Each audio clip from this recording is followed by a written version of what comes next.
Hello, everyone. Tonight, I want to help you let go of the day and ease into rest.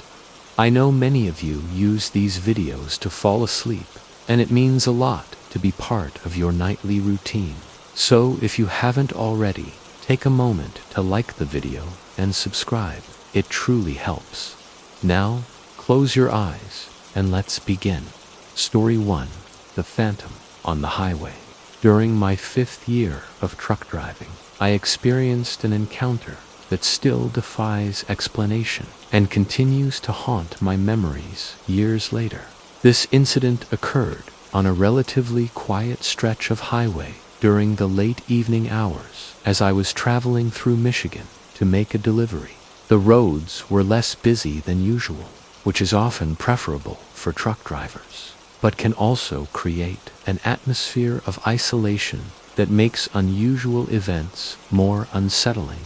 As I drove through the darkness, my headlights illuminated a figure on the side of the road ahead. From a distance of approximately 100 yards, I could make out what appeared to be a person slumped over the guardrail in a position that suggested injury or distress. The figure was wearing a hooded sweatshirt, and I could see what looked like liquid glistening on the fabric in the light from my headlights. My immediate instinct was to help someone who was obviously in trouble.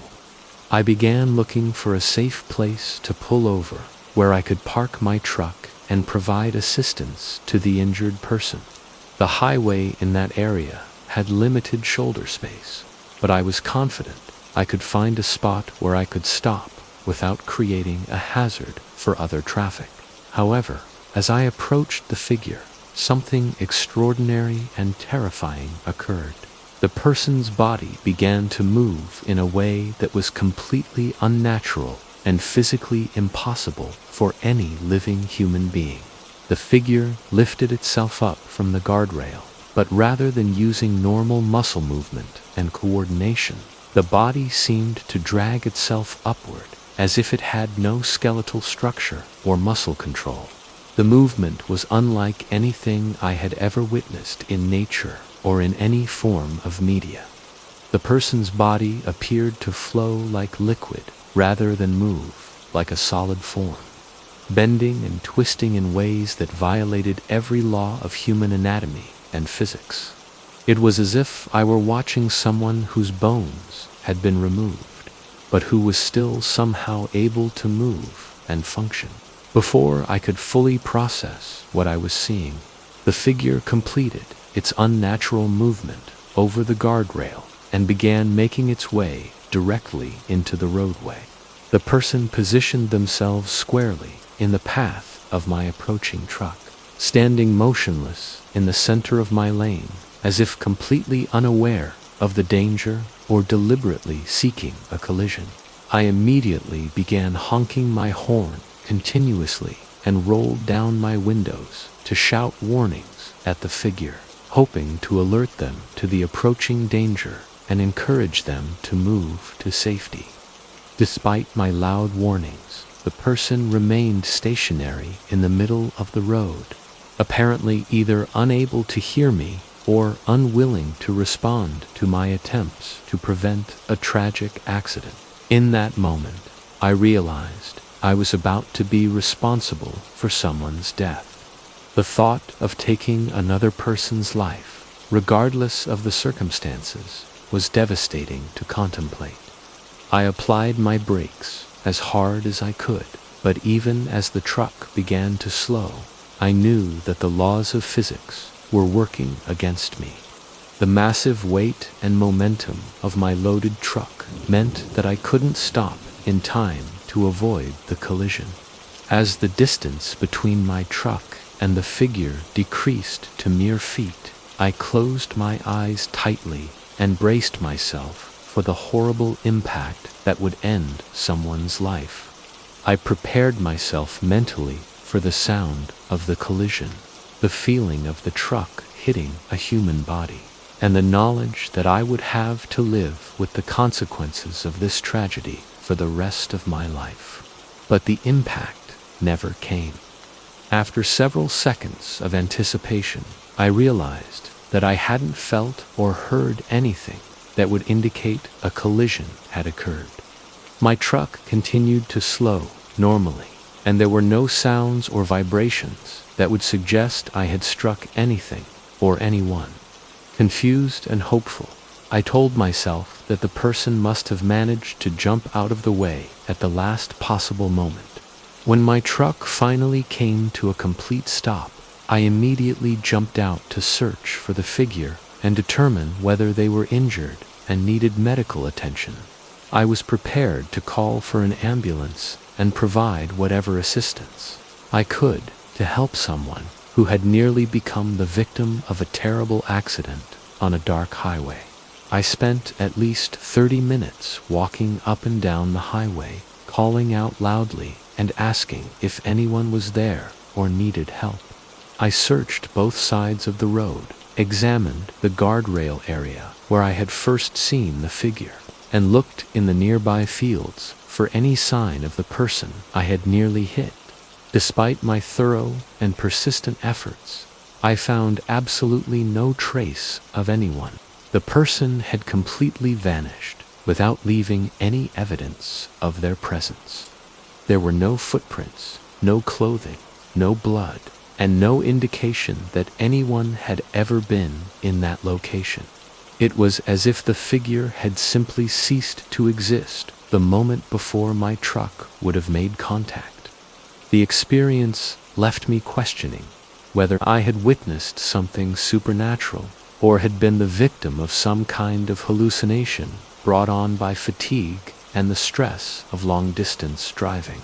Even now, years after the incident, I cannot explain what happened on that Michigan highway. The figure I saw was real enough to cause me genuine fear and concern, solid enough to appear in my headlights, and present enough to make me attempt desperate, evasive action. Yet, when the moment of truth arrived, there was nothing there to be found, as if I had been interacting with something that existed in a different reality than my own. The memory of that night has made me more cautious about driving during late hours, particularly in areas where the roads are isolated and help would be far away. I've never again encountered anything similar to that phantom figure, but the experience has left me with a lasting awareness that there are aspects of our world that cannot be easily explained or understood through conventional logic and reasoning. Story 2. The Unwelcome Advance. Several years ago, Mai and I embarked on one of our annual 2-week vacation adventures, alternating between luxury resort stays and more adventurous road trips depending on our mood and interests. That particular summer, we had decided to take a driving tour that would carry us across our home state into Nevada, where we planned to explore some of the more remote and interesting attractions before continuing into Northern California for the remainder of our trip. One of our established rules for these road trips is that we must stop at every roadside attraction we encounter, no matter how unusual or questionable it might appear. We also make it a point to stay in unique hotels and motels that offer memorable experiences, even if those experiences aren't always entirely pleasant. These quirky accommodations often provide the best stories and most lasting memories from our travels together. During our research for the Nevada portion of our trip, I discovered that there was a clown museum located in a small town called Tonopah in the northern part of the state. This discovery immediately caught my attention because Mai has an intense phobia of clowns that borders on genuine terror. The opportunity to stay in a town featuring a clown museum was too perfect to pass up, and I knew it would create exactly the kind of memorable experience we sought on these adventures. I made reservations for one night at a local motel, anticipating that the combination of the clown museum and my fear would provide entertainment for both of us. When we arrived in Tonopah, we first stopped to drop off our dog with a friend who lived in the area. Our friend owned a large property where our energetic pet could run freely and exhaust herself, which would be better for her than spending the night confined in a small motel room. The motel we had chosen was clearly a popular stop for truck drivers and motorcycle enthusiasts traveling through the area. The parking lot was filled with large semi-trucks, and several groups of bikers were gathered around their machines, creating an atmosphere that was somewhat intimidating but not necessarily threatening. Mai, being a police officer, is quite capable of handling herself in challenging situations, so I felt comfortable leaving her in our vehicle while I went inside to complete the check-in process. As I stood at the front desk handling the paperwork and payment for our room, I noticed through the window that a large, imposing woman had approached our car and was leaning down to speak with Mai through the driver's side window. The woman's appearance was distinctly masculine, with a powerful build that suggested she worked in a physically demanding profession like truck driving. She wore a cut-off flannel shirt, well-worn Levi's jeans, and what appeared to be genuine rattlesnake-skin cowboy boots that had seen considerable use. When I emerged from the motel office with our room key in hand, I could see that Mai was wearing what I had learned to recognize as her trying to be polite but rapidly losing patience expression. This particular facial expression usually appeared when she was dealing with someone who was being inappropriately persistent or aggressive, and she was attempting to maintain professional courtesy while preparing to assert herself more forcefully if necessary. I cleared my throat loudly to announce my presence and indicate that I needed to access the driver's side of our vehicle.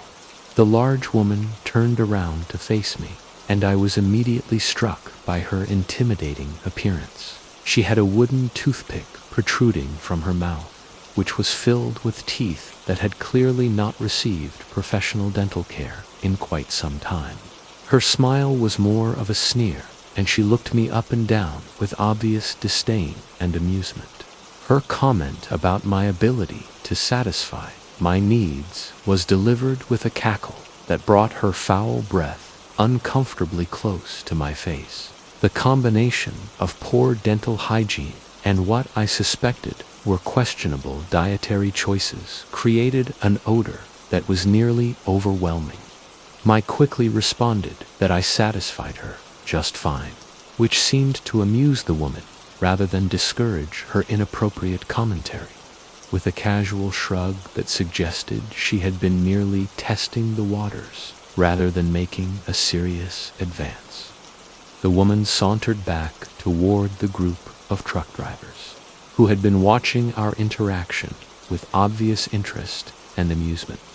I felt a wave of relief as she rejoined her colleagues, and Mai and I quickly gathered our belongings and headed toward our assigned room, hoping that would be the end of our encounter with the persistent trucker.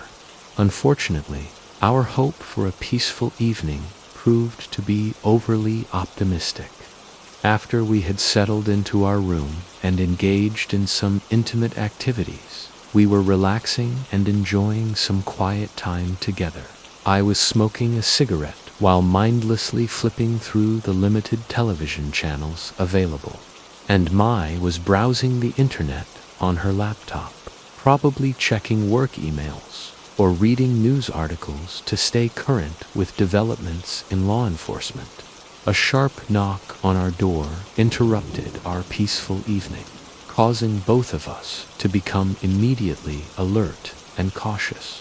When we called out to ask who was there, we heard the sound of footsteps running away from our door, as if someone had been attempting to see if we were inside, but had fled when we responded.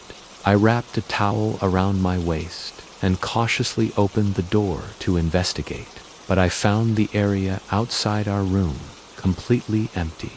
We assumed the incident had been some kind of prank or case of mistaken identity, possibly involving other guests who had confused our room with someone else's.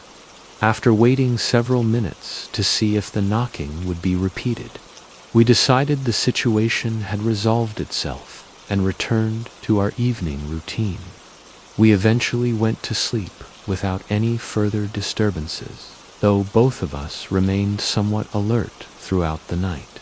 The following morning, we woke early and began preparing to continue our journey toward Northern California. As we loaded our belongings into our vehicle and prepared to leave the motel, I noticed that a large semi-truck had begun following us as we pulled out of the parking lot.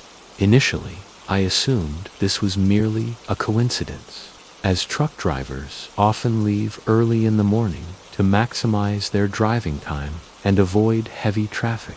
However, my assumption proved incorrect when the truck continued following us as we drove toward our friend's property to collect our dog. The coincidence of another traveler heading in exactly the same direction seemed unlikely, and both Mai and I began to feel increasingly uncomfortable about the persistent presence of the large vehicle behind us. The truck maintained a consistent distance that was close enough to be obvious, but far enough away to avoid being obviously threatening. When we were approximately 3 minutes away from turning onto our friend's private driveway, the semi-truck suddenly accelerated and moved much closer to our rear bumper.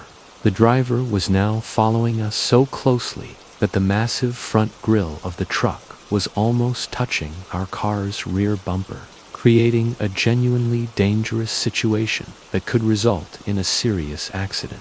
If we needed to brake suddenly for any reason, Mai immediately pulled out her phone to call the police, while I made a sharp turn onto our friend's long, winding driveway and accelerated as quickly as our vehicle would allow.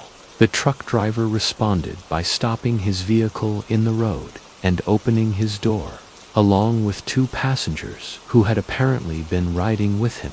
3 people emerged from the truck's cab, 2 large, masculine women, one of whom was clearly our admirer from the previous evening, and an enormously overweight man who appeared to weigh at least 400 pounds. Fortunately, our friend is an enthusiastic survivalist and gun collector who takes home security very seriously. He emerged from his garage carrying several firearms and presented an intimidating figure that apparently convinced our unwelcome visitors that pursuing us onto his property would not be a wise decision. The 3 truckers quickly returned to their vehicle and drove away, presumably deciding that whatever they had planned wasn't worth the risk of confronting an armed property owner. We had been prepared to contact the police about the stalking incident, but our friend assured us that the truckers would not be bothering us again, given their rapid retreat when faced with armed opposition. We quickly collected our dog and left the area as fast as possible, taking a circuitous route to ensure we weren't being followed as we continued our vacation. The incident served as a reminder that even couples traveling together can become targets for predatory behavior, and that seeming safe in numbers doesn't always provide complete protection from determined harassers. Story 3. The Forest Watchers. The midnight highway stretched endlessly before me, a ribbon of asphalt cutting through dense wilderness. I was making an overnight delivery, one of those long hauls through empty roads where the only company comes from other delivery drivers pushing through the darkness. The forest pressed in on both sides, an impenetrable wall of pine and shadow that seemed to swallow the beam of my headlights. Around 2 in the morning, I had stopped at a truck station to fill up and use the restroom. The attendant warned me that the next stretch would be particularly isolated. winding through forest roads with virtually no services for the next 100 miles. I topped off my coffee, checked my cargo, and pulled back onto the highway, settling in for the long, quiet drive ahead. The road wound gently through the wilderness, and I found myself in that familiar trucking meditation, watching the white lines disappear beneath my wheels while my mind wandered. The radio played softly, mostly static, with occasional bursts of late-night talk shows from distant cities. It was peaceful in the way that only long-distance driving can be, a solitary journey through sleeping landscapes. About an hour after my last stop, something caught my attention in the distance. At first, I thought it might be a deer or some other woodland creature, but as I drew closer, my headlights illuminated something that made me slow down instinctively.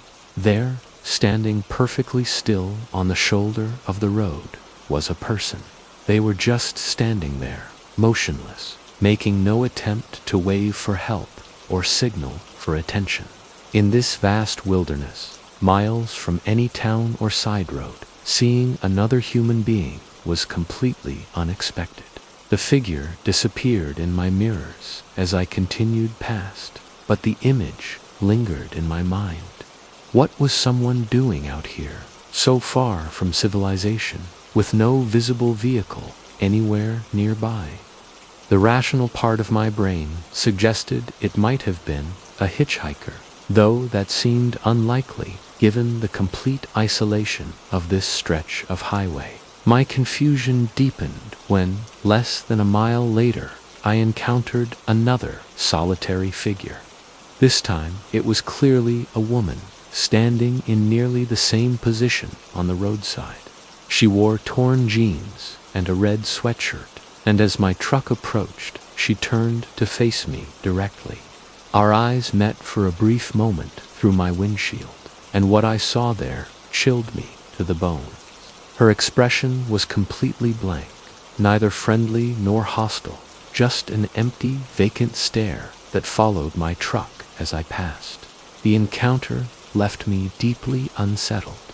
Two people standing alone in the wilderness, both exhibiting the same strange, motionless behavior. My hands gripped the steering wheel more tightly as I tried to make sense of what I was seeing. The forest suddenly felt less peaceful and more ominous, as if eyes were watching from between the trees. My heart nearly stopped when I crested the next small hill. There, lying directly across both lanes of the highway, was what appeared to be a human body. I slammed on the brakes, feeling the massive weight of the semi fighting against my efforts to stop. The truck shuddered and groaned as it came to a halt, my cargo shifting slightly behind me with the sudden deceleration. The figure lay perfectly still across the center line, arms spread wide as if they had simply decided to lie down in the middle of the road. There was no debris, no signs of an accident, no other vehicles anywhere in sight. The positioning looked deliberate rather than the result of any mishap.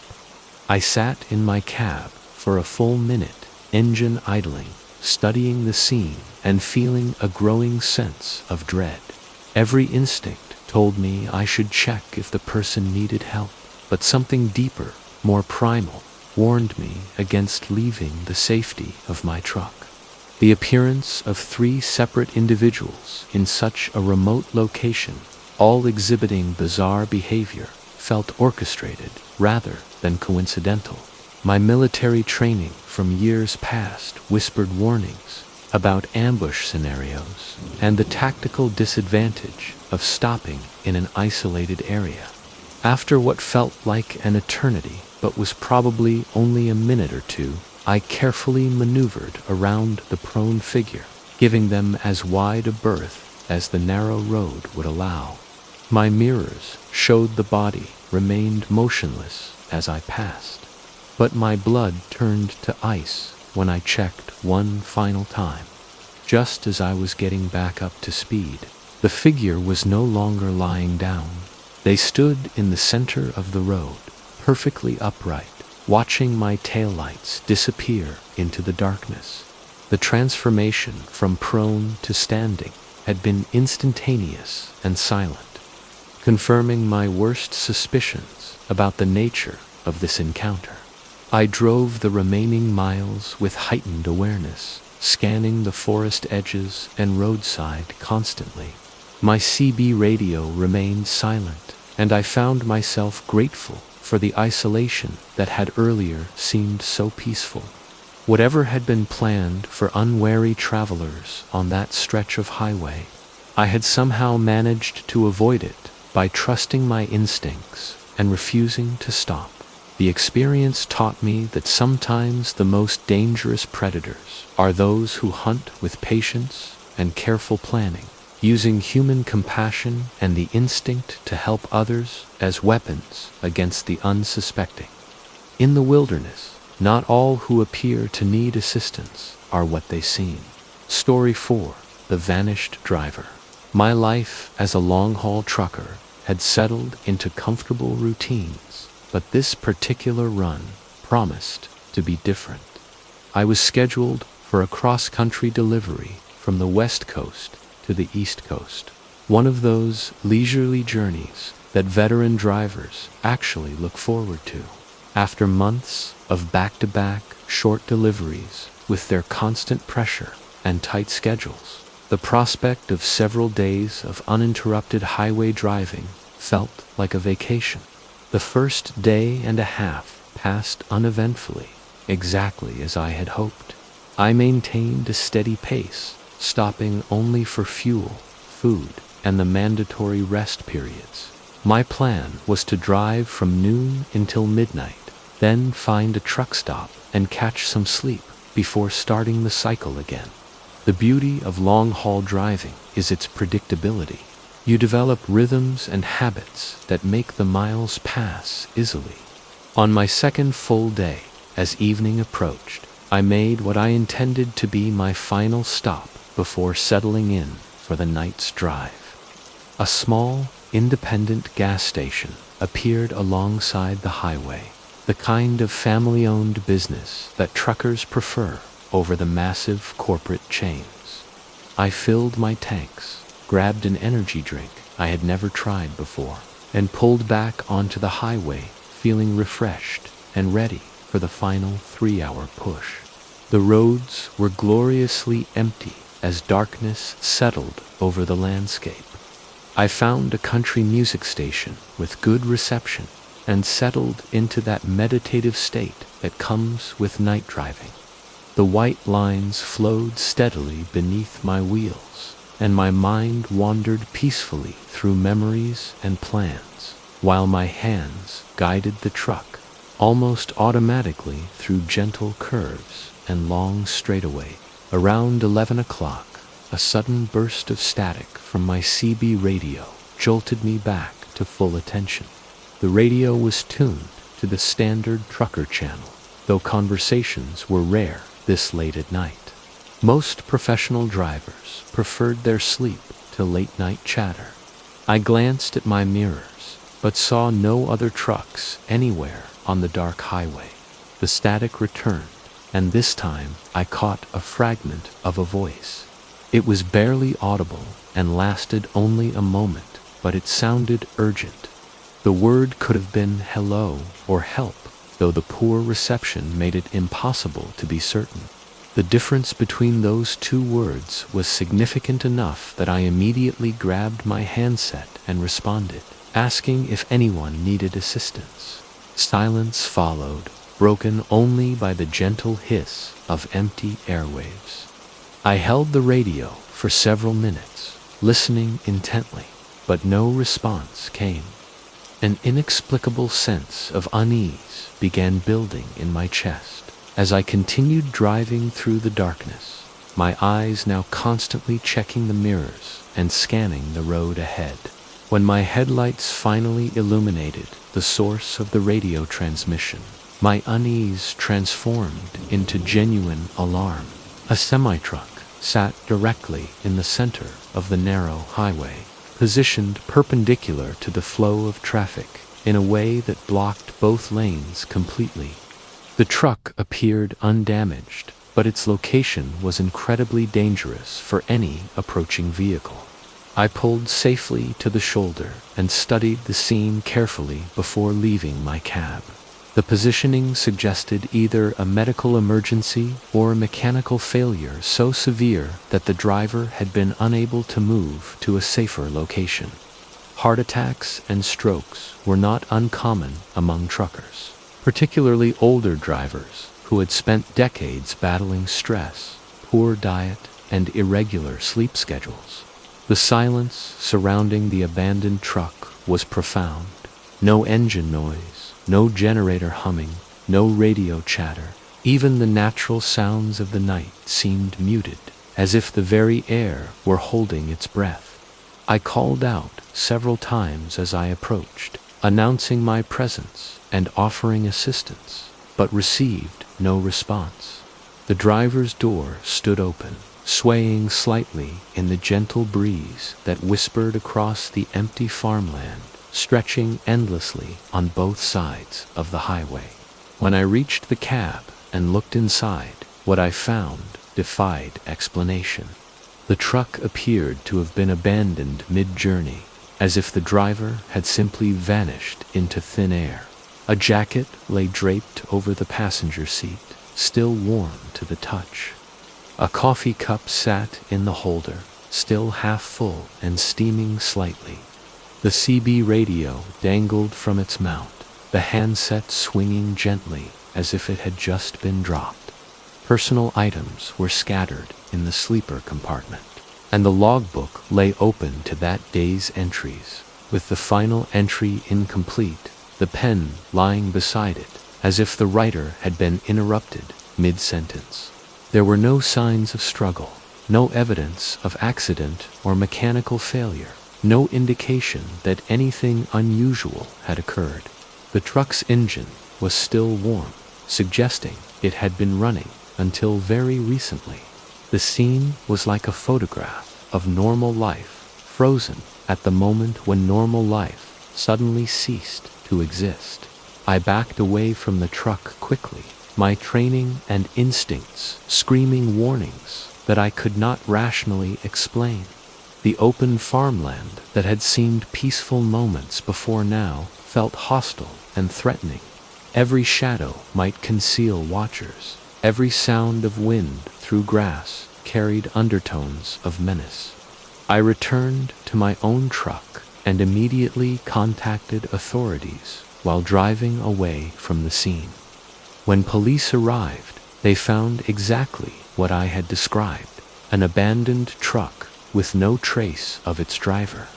Their investigation revealed the driver's identity and officially classified him as a missing person. More disturbing was their discovery of evidence that 3 other vehicles had recently parked in the grass nearby, though their purpose and connection to the disappearance remained unexplained. Despite extensive searches involving multiple agencies and volunteer groups, no trace of the missing driver was ever found. He had simply vanished from existence, leaving behind only questions and an abandoned truck in the middle of a lonely highway. Story 5. The Midnight Stalker. The route from Omaha to Fargo had become as familiar to me as my own driveway. I made this run twice a month, and over the years I had developed precise routines that made the journey almost automatic. The highway cuts through some of the most beautiful farmland in the country, mile after mile of gently rolling fields that stretch to every horizon. During the day, it was peaceful and scenic. At night, it became a corridor through an ocean of darkness.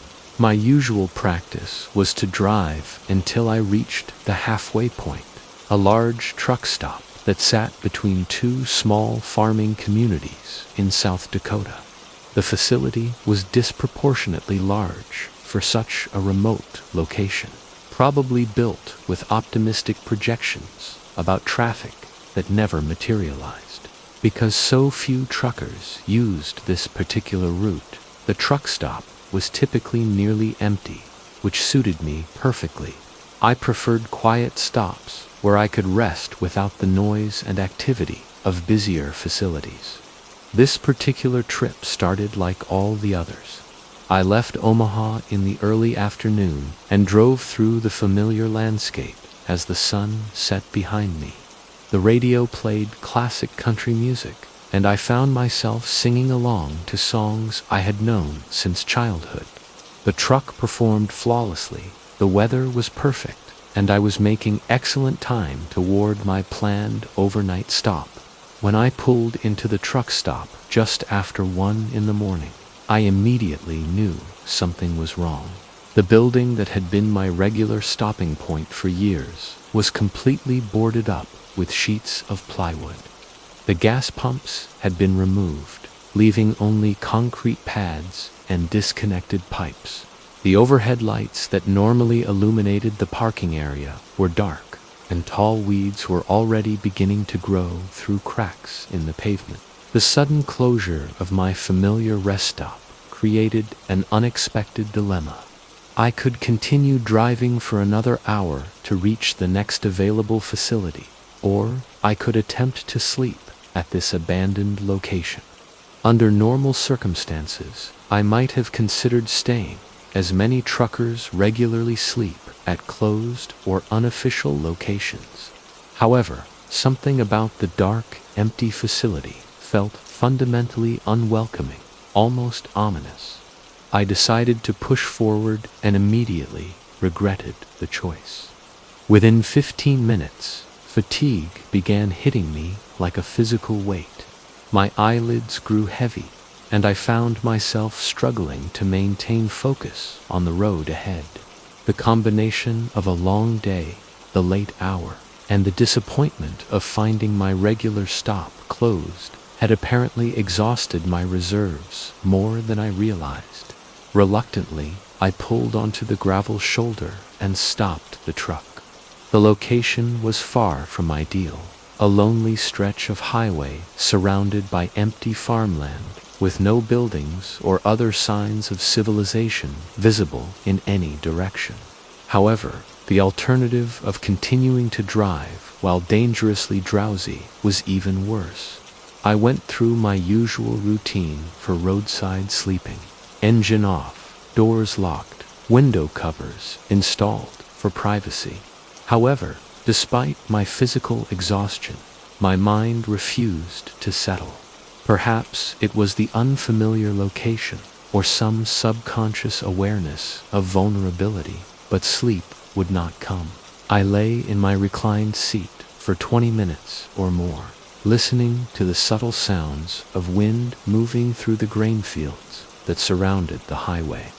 The first indication that I was not alone came as a soft, squeaking sound, like old brakes on a vehicle that needed maintenance. The sound came from somewhere behind my trailer, faint but distinct in the otherwise silent night. I sat up and listened more carefully, soon detecting the low hum of an engine idling somewhere nearby. My first thought was that a police officer had stopped to check on my welfare, a common occurrence when truckers park in unusual locations. However, when I carefully adjusted my mirror to get a view of the vehicle behind me, what I saw was definitely not a police car. It appeared to be an older sedan or similar vehicle, though the darkness and distance made specific identification impossible. Before I could decide how to respond, someone called out from the darkness. The voice simply said, "Hey," but the tone and timing sent immediate alarm signals through my nervous system. Without hesitation, I started my engine, knowing that the massive diesel would take several seconds to reach full power. The sound of my engine starting apparently triggered immediate action from whoever had been waiting in the darkness. I heard running footsteps approaching rapidly, and within moments, someone was pulling aggressively on my passenger door handle. As I began moving forward, a figure jumped up and managed to grab hold of the door, staring at me through the window with wild, desperate eyes. The man appeared to be in his early 40s, with a long, unkempt beard and a dark hoodie pulled over his head. His expression was a mixture of rage and desperation that terrified me more than any weapon might have. He continued hanging on to the door as I accelerated, banging on the window with his free hand and shouting words I could not understand over the noise of the engine and road. When I reached sufficient speed, the inevitable happened. The window exploded inward in a shower of safety glass. But by that point, the man could no longer maintain his grip. In my mirror, I saw him rolling across the pavement, either having jumped off voluntarily or simply lost his hold on the door. I continued accelerating until both the man and his vehicle disappeared completely from view, then maintained high speed for several more miles before finally allowing myself to slow down. My hands were shaking as I reached for my phone to call the police, though I knew that by the time they could respond to such a remote location, any evidence would likely be gone. When officers finally arrived, 35 minutes later, they found only scattered glass fragments on the pavement where the incident had occurred. No other vehicle, no other person, no additional evidence of what had transpired in those terrifying moments when a routine rest stop had turned into something much more dangerous. The experience taught me that isolation, while often peaceful, can also leave you vulnerable to those who hunt in the darkness, waiting for the perfect moment when someone lets their guard down just long enough to become a victim. Story 6. The Woman in White. The desert highway stretched endlessly before me as I guided my rig through the Nevada darkness. Highway 93 had earned its reputation as the highway to hell, not for supernatural reasons, but because of its unforgiving isolation. Mile after mile of empty desert and towering mountains surrounded the asphalt ribbon that connected civilization to civilization. After 15 years of long-haul trucking, I thought I had seen everything the road could offer. That October night would prove me wrong in ways I never imagined possible. The radio had been crackling with static for the past hour, so I switched it off and let the steady hum of the diesel engine provide my nighttime soundtrack.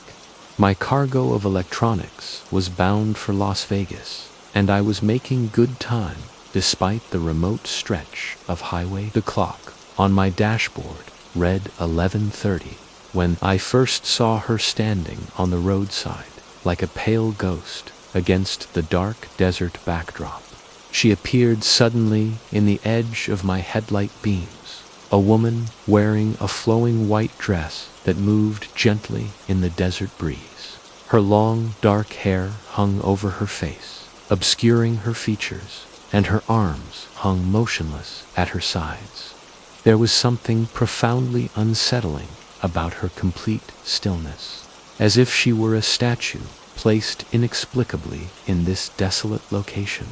I slowed the massive rig, wondering what could have brought someone to this isolated stretch of highway in the middle of the night.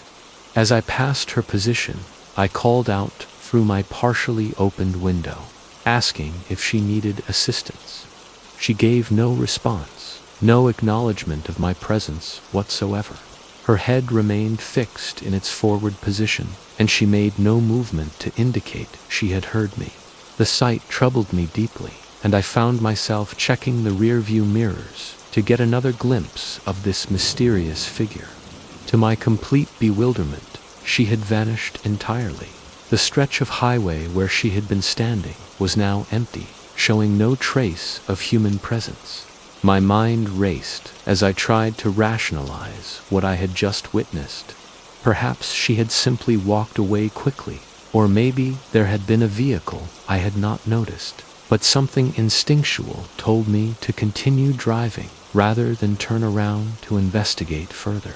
The desert wind seemed to whisper warnings as I pressed onward through the darkness. 10 minutes later, she appeared again, but this time she stood directly in the center of the highway. I slammed on the brakes, feeling the weight of my cargo shift as the truck fought to stop on the asphalt.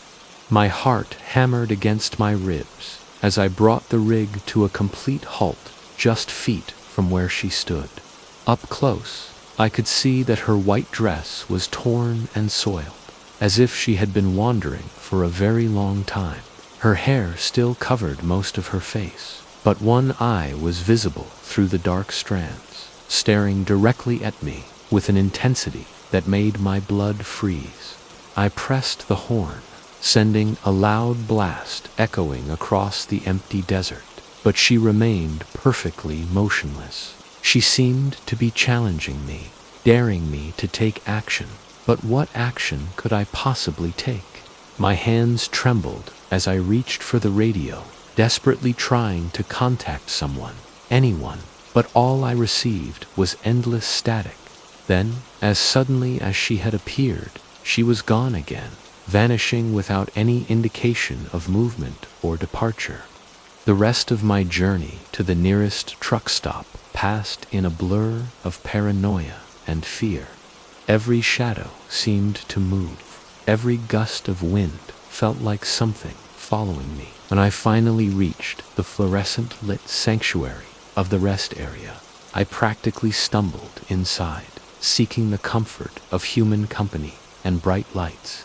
The elderly man behind the counter seemed to recognize the expression on my face immediately. He asked about my journey, and when I hesitantly described my encounter, his expression grew grave. He told me about the woman in white, explaining that she had been haunting that particular stretch of Highway 93 for decades. Some believed she had died in a vehicle accident, while others thought she was searching eternally for someone she had lost.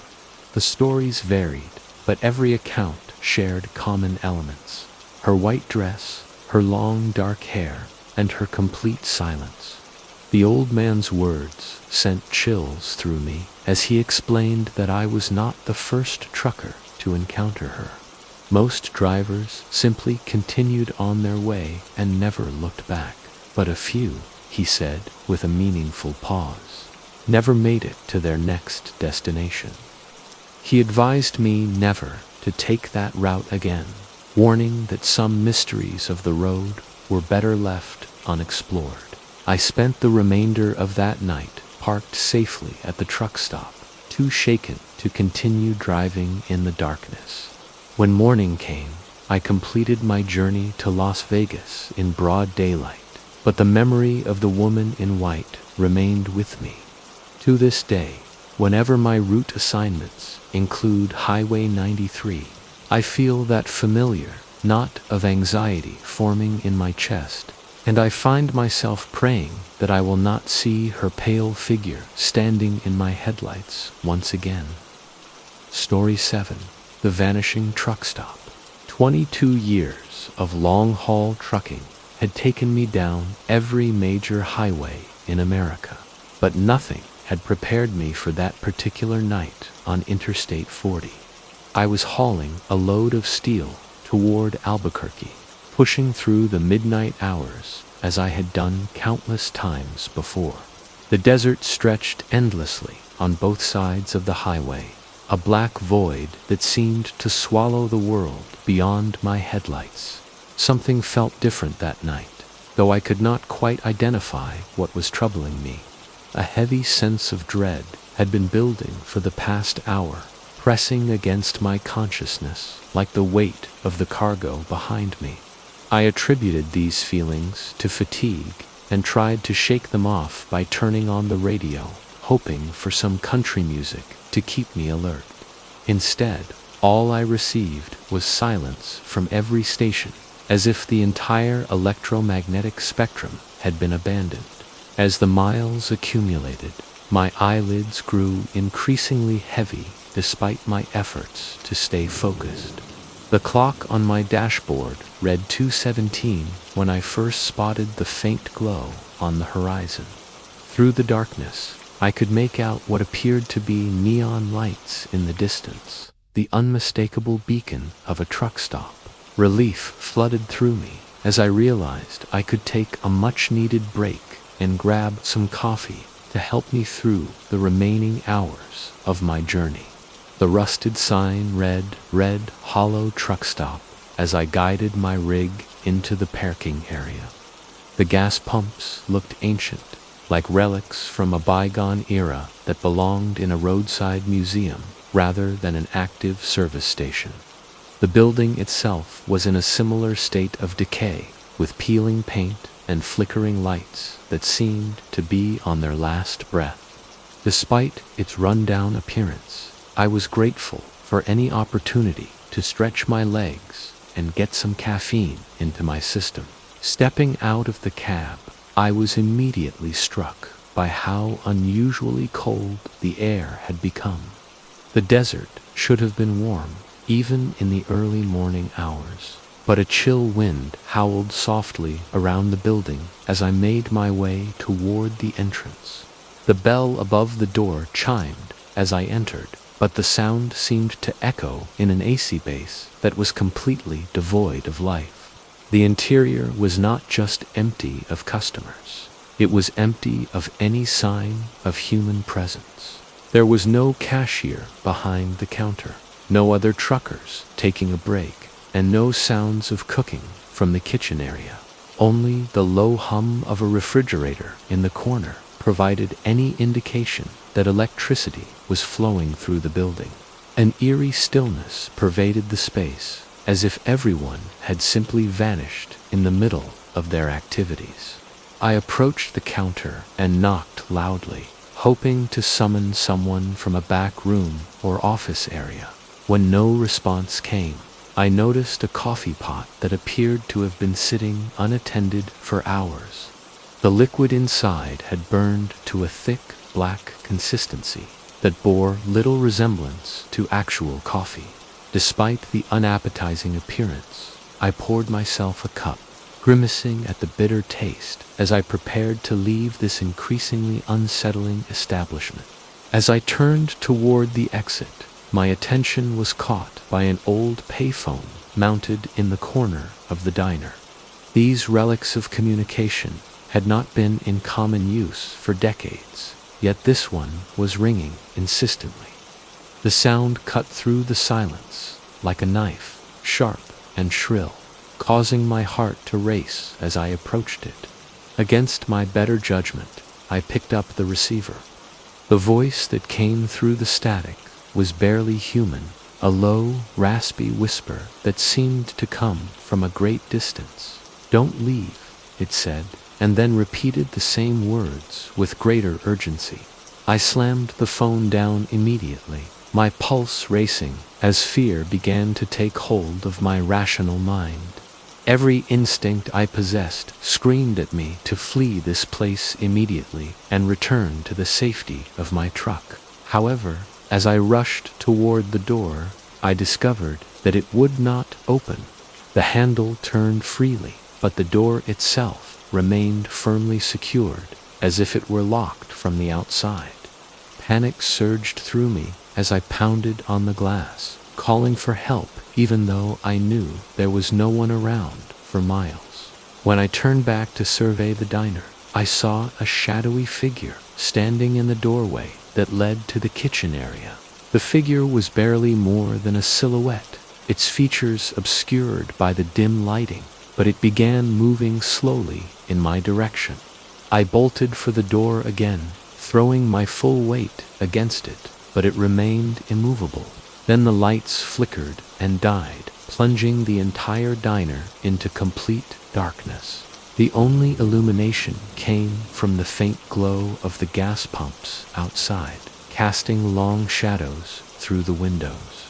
From outside, I heard the unmistakable sound of tires on gravel and rushed to the window, hoping to see another vehicle arriving.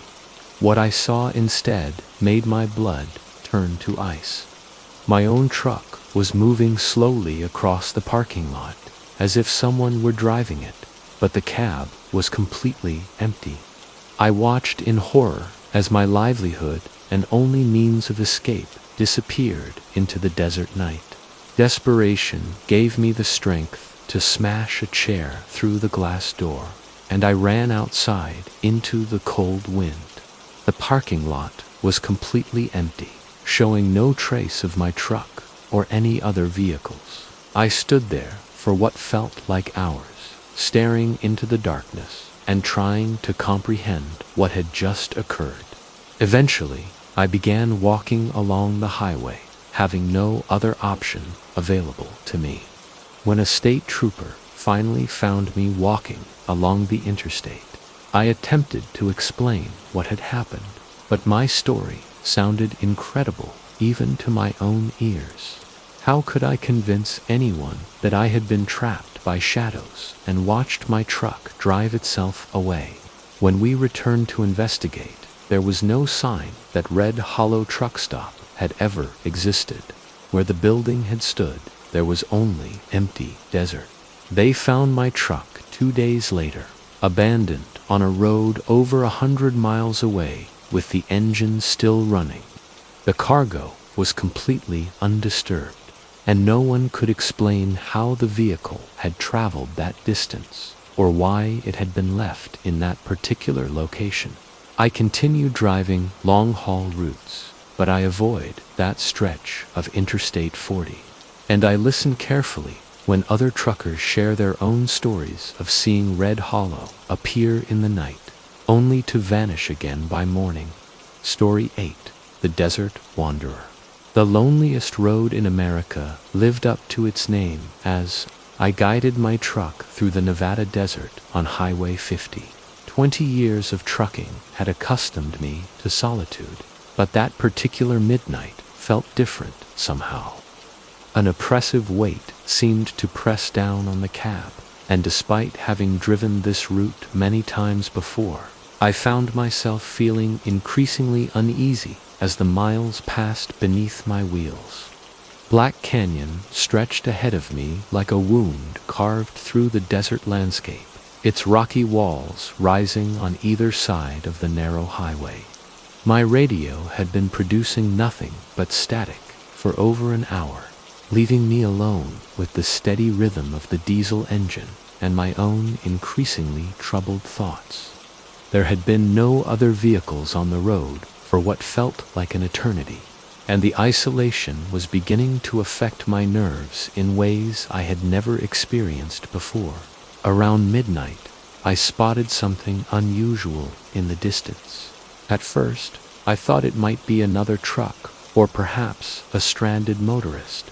But as I drew closer, I realized it was a solitary figure standing directly in the middle of my lane. I applied the brakes firmly, bringing the massive rig to a stop just a few feet from where he stood. The man appeared to be tall and lean, dressed in an old jacket and jeans that had seen better days. What immediately struck me as wrong was his appearance. His skin had a grayish pallor that seemed almost translucent in my headlights, and his eyes were wide open but completely unfocused, as if he were staring at something beyond my truck that only he could see. I rolled down my window and called out, asking if he needed assistance, but he gave no indication that he had heard me or was even aware of my presence. Concern for his safety prompted me to step out of the cab with my flashlight to get a better assessment of the situation. As I approached him, I could see that his skin had a disturbing quality to it, appearing dry and cracked, as if it had been exposed to the desert sun for far too long. His clothing looked old and weathered, and there was something fundamentally wrong about the way he stood there, motionless and unresponsive to my attempts at communication. Then, without any warning, he moved in a way that sent chills through my entire body. His head snapped toward me with an unnatural, jerky motion, and he slowly raised one arm to point down the highway into the darkness ahead. There was something hypnotic about his gesture, and despite every instinct telling me to return to my truck immediately, I found myself following his gaze to see what had captured his attention. In the distance, I could make out faint lights approaching from the opposite direction. At first, I felt relief at the prospect of encountering another driver on this desolate stretch of road.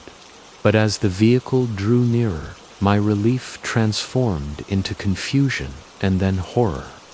The approaching truck appeared to be ancient, with paint peeling from its rusted surfaces and headlights that flickered erratically, as if the electrical system were failing.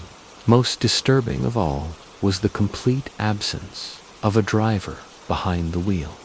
The cab was entirely empty, yet the truck continued barreling down the highway at dangerous speed, its engine roaring with a sound that seemed too loud for such a decrepit vehicle. I stood frozen in disbelief as this phantom truck roared past me and disappeared into the night, leaving only the echo of its impossible passage. When I turned back toward the spot where the strange man had been standing, he had vanished as completely as if he had never existed. I did not waste another moment in the open desert air. I ran back to my truck, slammed the door, and accelerated away from that cursed location as quickly as safety would allow. My hands trembled on the steering wheel as I tried to process what I had just witnessed. The remainder of my journey passed in a state of heightened anxiety, with my eyes constantly checking the mirrors for any sign of the phantom truck or the mysterious figure. When I finally reached a truck stop at the edge of the desert, I was barely holding myself together. Inside the diner, I encountered other drivers who seemed to recognize the expression on my face immediately. The waitress, a woman with kind but tired eyes, asked about my journey through Black Canyon when I reluctantly described my encounter. She nodded knowingly and explained that I was not the first driver to report such experiences on that stretch of Highway 50. She told me about an old mining town that had once existed in the area, a place called Sable Grove that had been abandoned when the mines dried up decades ago. According to local legend, some of the final residents had never actually left the area. The stories suggested that their spirits continued to wander the highway, trying to flag down passing drivers for help that could never come. An elderly man at the counter added his own knowledge, explaining that the phantom truck had been seen many times over the years, always appearing suddenly and disappearing just as quickly. I completed my delivery the next day and have continued driving long-haul routes ever since, but I have never returned to Highway 50 through Black Canyon. Some experiences on the road serve as reminders that there are things in this world that cannot be explained by logic or reason. The desert keeps its secrets, and some of those secrets are better left undisturbed by those of us who make our living on the highways that cross through these ancient and mysterious lands. Story 9: The Roadside Encounter. 2 years ago, I was making my way through a particularly desolate stretch of highway, surrounded by nothing but dense forest on both sides of the road. The darkness was so complete that my headlights seemed to be swallowed by the trees, creating a tunnel effect that made me feel isolated from the rest of the world. After driving for just over 3 hours, I realized I was approaching the 4-hour mark that would legally require me to stop and rest. Being a professional driver means adhering to strict regulations about driving time, and I was not willing to risk my commercial license by exceeding those limits. As I scanned the roadside for a suitable place to park for my mandatory rest period, I spotted a small levee that opened into what appeared to be a field. The location seemed perfect for a safe overnight stop, so I guided my truck into the space and began preparing for several hours of sleep. I had just finished brushing my teeth at a small stream near where I had parked when I heard the rumble of an approaching engine. Looking back toward the road, I could see bright headlights slowing down as they passed my location. The vehicle, which appeared to be a car with heavily tinted windows, crawled past at an unusually slow speed, as if the occupants were studying my truck and my presence in this isolated spot. Something about the way the car lingered made me distinctly uncomfortable, so I quickly returned to my truck and secured myself inside for the night. Following a time-tested practice among truckers, I tied my seatbelt around the door handle to provide an extra layer of security. This simple technique had proven effective many times over the years for drivers who found themselves in potentially dangerous situations. After pulling all the curtains closed, I settled into my sleeping area and quickly fell into what I thought would be a restful sleep. However, I was awakened what felt like only moments later by the soft but distinct sound of footsteps moving around the perimeter of my truck. The steps were deliberate and slow, as if someone were carefully examining my vehicle while trying to remain as quiet as possible. Suddenly, loud banging erupted against the side of my truck, causing the entire vehicle to shake with the force of the impacts. I tumbled out of my bed, my heart racing as I struggled to put on my boots, with hands that trembled from fear and adrenaline.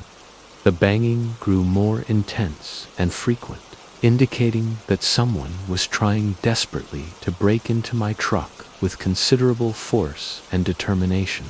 I called out, demanding to know who was outside and threatening to contact the police if the assault on my vehicle did not stop immediately. My warnings had no effect whatsoever. If anything, the banging became even more violent and persistent. It was clear that someone was using tools to try to force their way inside, and I realized I needed to escape this situation immediately before they succeeded in their efforts. I managed to start the engine and throw the truck into gear, illuminating the area around me with my headlights. Through the windshield, I caught a glimpse of a man dressed entirely in black who was running away from my truck. In his hands, he carried what appeared to be a large knife and a hammer, the tools he had been using in his attempt to break into my cab while I slept. As I began to drive away, the man suddenly stopped and turned back toward me. Even from a distance, I could see that he was grinning in a way that made my skin crawl, and he began dangling the knife in front of his face in a taunting gesture. His entire demeanor then shifted, and he burst into a sprint directly toward my moving truck while wailing and shrieking like some kind of wild animal. Just as I thought I had escaped, my engine began to stutter and threatened to stall. The man was rapidly closing the distance between us, and I could see the wild, unhinged look in his eyes as he swung both the knife and hammer in erratic patterns. When he reached my truck, he pressed his face against the driver's side window, revealing teeth that had been filed 2 sharp points and visible cuts inside his mouth. The man began hammering against the glass with tremendous force while scraping the knife across the surface. Each impact created spiderweb patterns in the safety glass, and I knew it would not hold much longer under his assault. Just as the window reached its breaking point, my engine finally caught fully, and I was able to accelerate rapidly enough to knock my attacker away from the truck. In my mirrors, I watched him walk calmly back onto the highway behind me, where he stopped in the center of the road and once again dangled the knife in front of his face before pointing directly at my retreating truck. The image of his satisfied expression as he watched me flee has remained burned into my memory ever since that terrifying encounter. Since that night, I have become meticulous about planning my routes and selecting only the safest possible locations for my mandatory rest periods. I now keep a loaded rifle secured under my sleeping area, and I have made peace with the fact that if such a situation ever arises again, I will be prepared to defend myself with whatever force becomes necessary for my survival. Story 10. The job came to me on a Thursday night while I was sitting in a truck stop outside Cheyenne, Wyoming, nursing my 4th cup of coffee and wondering when dispatch would call with my next assignment. When the phone finally rang, they offered me a last-minute haul from Denver to Salt Lake City through a route I had heard other drivers mention in hushed tones. Devil's Pass was known throughout the trucking community as one of the most dangerous stretches of highway in the Rocky Mountains. The route had earned its ominous name through decades of accidents, rock slides, and drivers who had simply vanished without explanation. During good weather, it was merely treacherous. During storms, it became nearly impassable. That particular night, the weather reports were calling for heavy snow, but the money being offered was too substantial to refuse. I had bills to pay and a schedule to maintain, so I accepted the assignment despite my reservations. After fueling up and securing my cargo of steel beams, I began the climb into the mountains around 10 in the evening. The first few hours passed without incident, with small towns blinking past in the darkness as I followed the winding highway higher into the peaks. However, as I gained elevation, snow began falling with increasing intensity, transforming from a light dusting into heavy sheets that covered the road in a layer of treacherous ice. By the time I reached the actual pass, visibility had dropped to almost zero, and my headlights could barely penetrate the whiteout conditions that surrounded my truck. The wind howled through every gap in the cab like a living thing, and I had not seen another vehicle for over an hour. The isolation was becoming oppressive, but I pressed onward, knowing that stopping in such conditions would be even more dangerous than continuing. That was when I first noticed the lights in my mirrors. At first, I felt relief at the prospect of having another driver to share the dangerous conditions with, perhaps even forming an informal convoy to help each other through the worst of the storm. However, as the lights drew closer, I realized that something was fundamentally wrong with the approaching vehicle. The truck behind me was traveling at a speed that seemed impossible given the icy road conditions, swerving across the pavement as if the driver had no concern for staying on the highway or avoiding a potentially fatal accident. I tried to contact the other driver using my CB radio, suggesting that we maintain a safer following distance, but I received no response to any of my attempts at communication. As the truck pulled alongside me, I caught a glimpse of its condition through the swirling snow.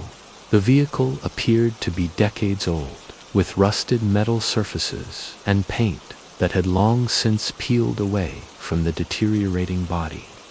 Most shocking of all was the complete absence of any driver behind the wheel. The cab was entirely empty, yet the truck continued to maintain its position beside me, while its engine roared with unnatural intensity.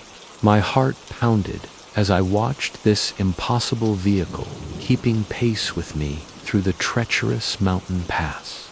Then, as suddenly as it had appeared, the phantom truck veered off the road and disappeared over the edge of a cliff. I slammed on my brakes, bringing my own truck to a sliding stop on the icy pavement, and sat there, trembling, as I tried to process what I had just witnessed.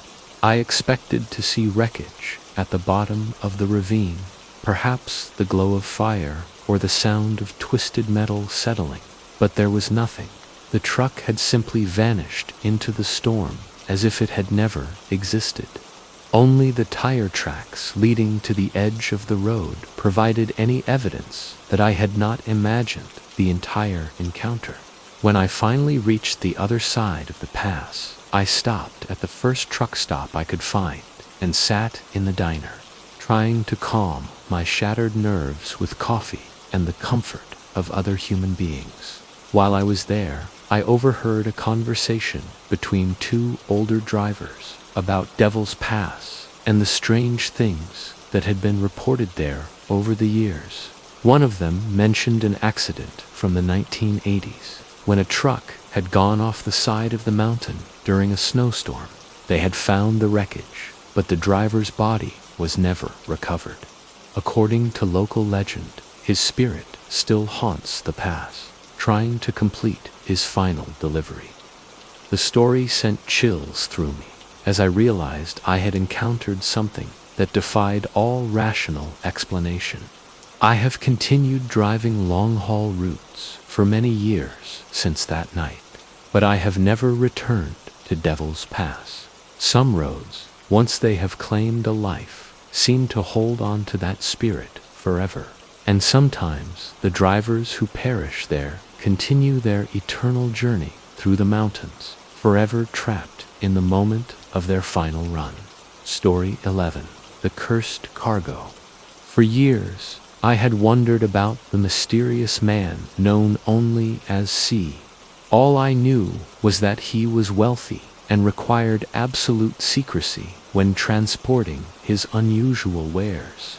My name is Jared, and I had been working for C for several years, driving my old, worn-down truck across lonely highways, carrying items that defied explanation.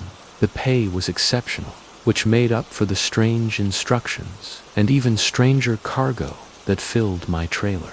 C had only lost his temper with me once, and I preferred not to dwell on that memory. The sound of his distorted voice, screaming through the phone, still sent shivers down my spine during quiet moments on the road. With C being my only real connection to the outside world, and not much of a connection at that, I often found myself talking to no one but the empty cab of my truck.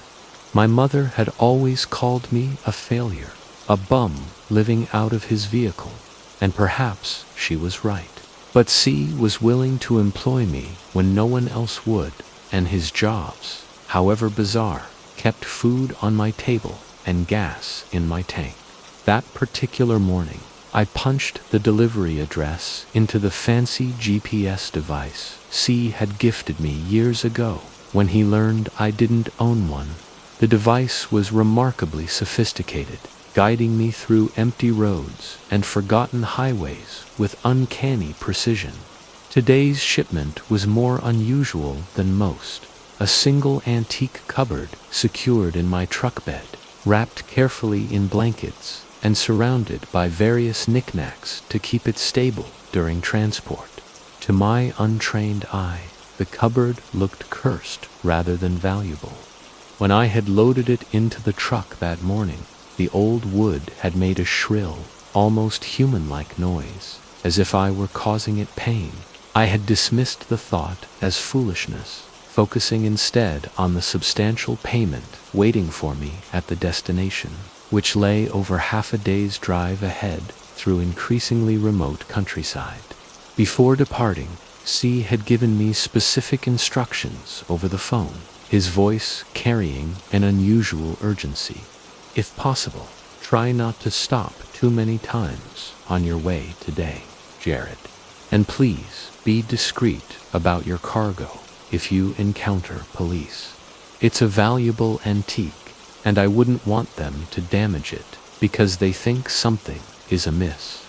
The request made sense to me, as I had dealt with clumsy officers before who had broken items during routine inspections. The first few hours passed uneventfully as I sang along 2 classic rock songs on the radio, trying to maintain my spirits despite a growing sense of unease that I couldn't quite explain. The feeling wasn't entirely unfamiliar. Long-haul trucking often brought moments of melancholy and isolation. However, this particular sadness felt different, heavier somehow, as if it were emanating from somewhere outside myself.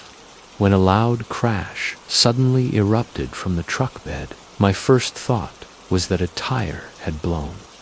Pulling over to investigate, I discovered that the cupboard had somehow shifted position, ramming itself against the cab wall despite being securely fastened. I repositioned it carefully, joking to myself about wishing for more excitement in my mundane life, though I immediately regretted the thought. An hour later, as drowsiness began to cloud my judgment, I decided to pull over for a brief rest. Despite C's instructions to minimize stops, I knew that falling asleep at the wheel would be far worse than arriving a few hours late. As I stepped out of the cab to walk around and clear my head, I heard something that made my blood run cold. "Let me go, let me go." The words repeated endlessly, crystal clear, yet seeming to originate from inside my own mind. I looked around frantically, but the highway stretched empty in both directions. My phone buzzed with increasingly frantic messages from C, asking about my location and demanding that I hurry. For the first time in our business relationship, he seemed genuinely anxious about a delivery timeline. Despite my exhaustion, something told me to keep driving. I climbed back into the cab and continued down the lonely highway, but soon found myself losing time in ways that defied explanation. I would suddenly realize that hours had passed without any memory of the intervening miles. At one point, I snapped back to awareness to find police sirens wailing behind me and smoke billowing in the sky ahead. That's when I first saw it clearly in my rear-view mirror. A pale, gaunt face with wild eyes and a twisted grin, sitting in my passenger seat as casually as an old friend. The thing spoke in a voice like grinding gravel, thanking me for finally setting it free after so many years trapped in that wooden prison. The possessed truck careened toward a cliff as I fought desperately for control, my hands seemingly moving independently of my will. The last thing I remembered was the barrier rushing toward me and the sound of splintering wood as my truck plummeted into the darkness below. I awakened in a hospital bed, miraculously alive, but haunted forever by the knowledge that innocent people had been hurt because of what I had unknowingly unleashed. The antique cupboard was never found among the wreckage, and C never contacted me again, leaving me to wonder what ancient evil I had helped escape into the world. Story 12. The Midnight Stalker. 20 years of truck driving had taught me to expect the unexpected, but nothing could have prepared me for the terror that awaited me in that secluded lobby 2 years ago. The experience changed me fundamentally, transforming me from a confident veteran driver into someone who now meticulously plans every route, avoiding remote stops whenever possible, and keeping a loaded rifle within arm's reach. The nightmare began during what should have been a routine delivery run through a 30-mile stretch of dense forest. The tunnel of trees blocked out most of the daylight, creating an oppressive atmosphere that seemed to press in from all sides.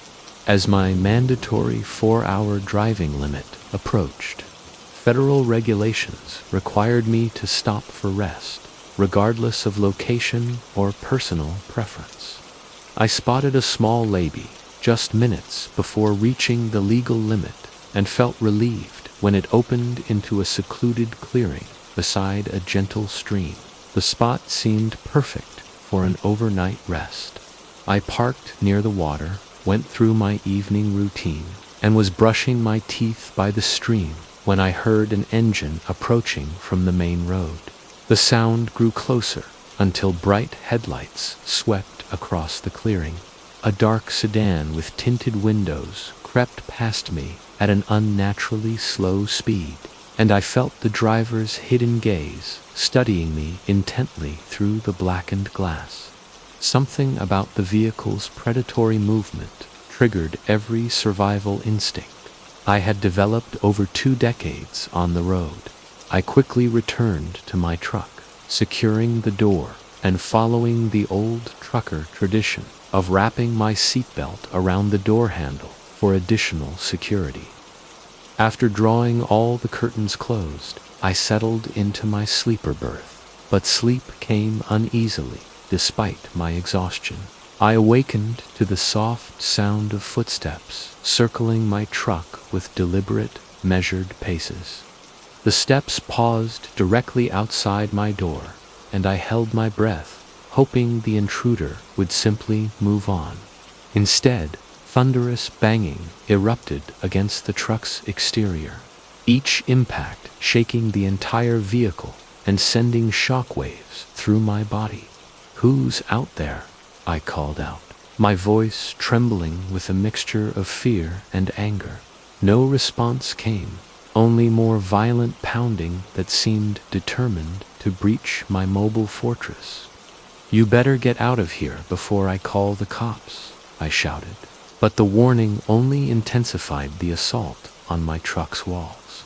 With shaking hands, I fumbled for my keys and started the engine, flooding the clearing with my headlights. Through a gap in the curtains, I glimpsed a figure dressed entirely in black, sprinting away from my truck, carrying what appeared to be a massive knife and a hammer.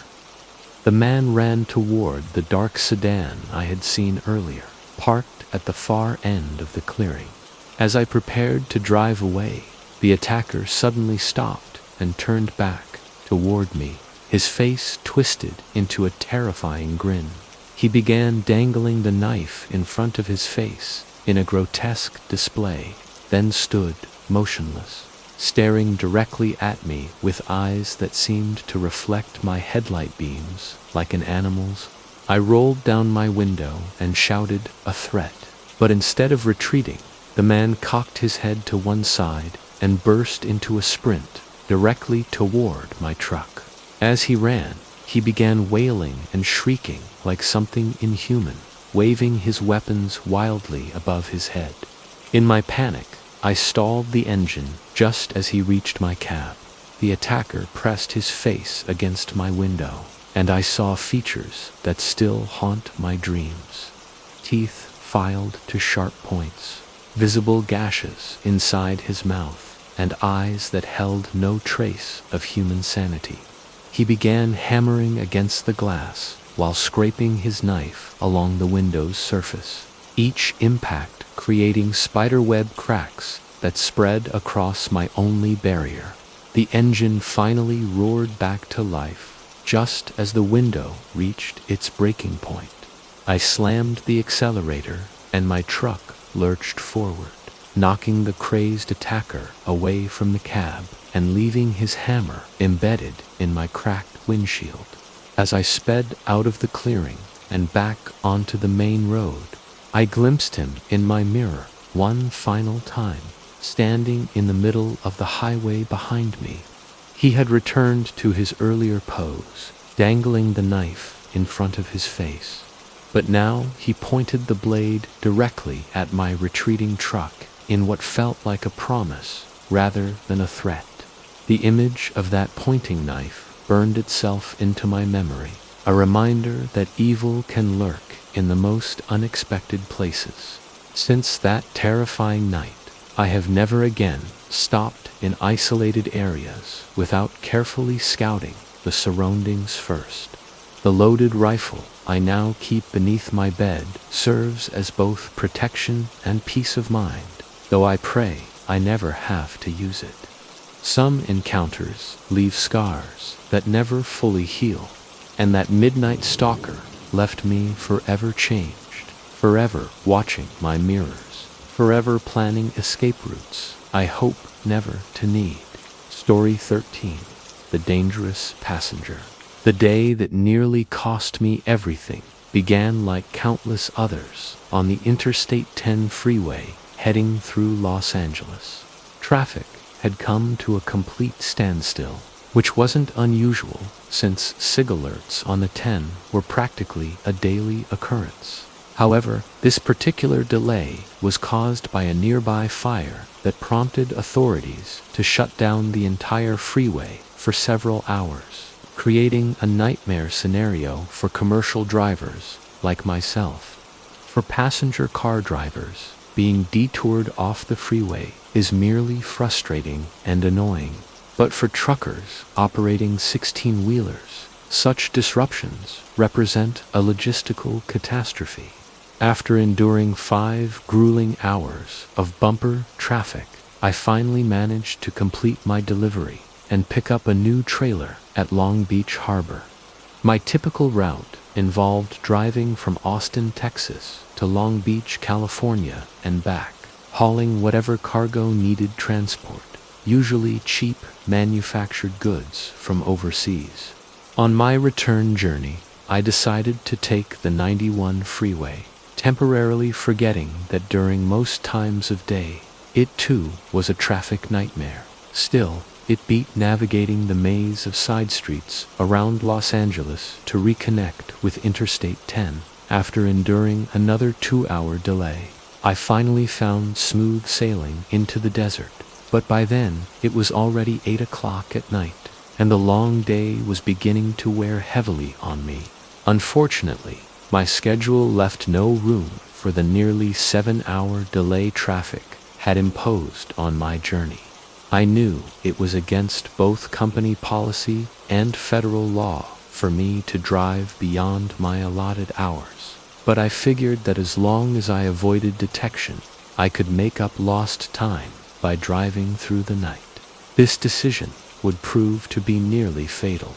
I pulled into a gas station in Indio around 9:45 to fill both fuel tanks, grab several Red Bulls, and purchase something resembling dinner.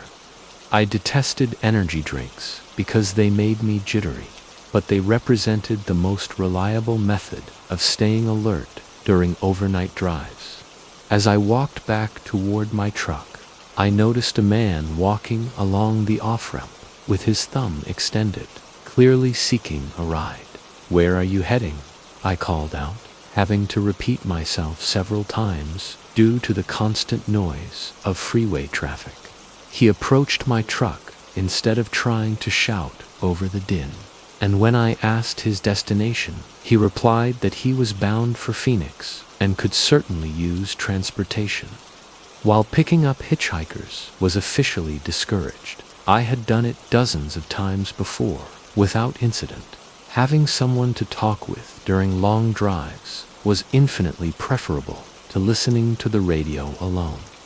"Well, hop in," I offered. "I'm heading to Texas, so you're right on my way." The man didn't hesitate to accept my offer, but just as we were about to depart, he remembered leaving something back by the freeway. I wasn't thrilled about waiting, but I had already committed to giving him a ride. 10 minutes later, he returned carrying a military-style backpack that immediately caught my attention. "You serve?" I asked, pointing to the distinctive pack. He grunted acknowledgement while focusing intently on the side mirror. "2 tours in Iraq," he replied curtly, making it clear he preferred not to discuss his military experience. This reaction wasn't uncommon among veterans I had encountered, so I respected his privacy.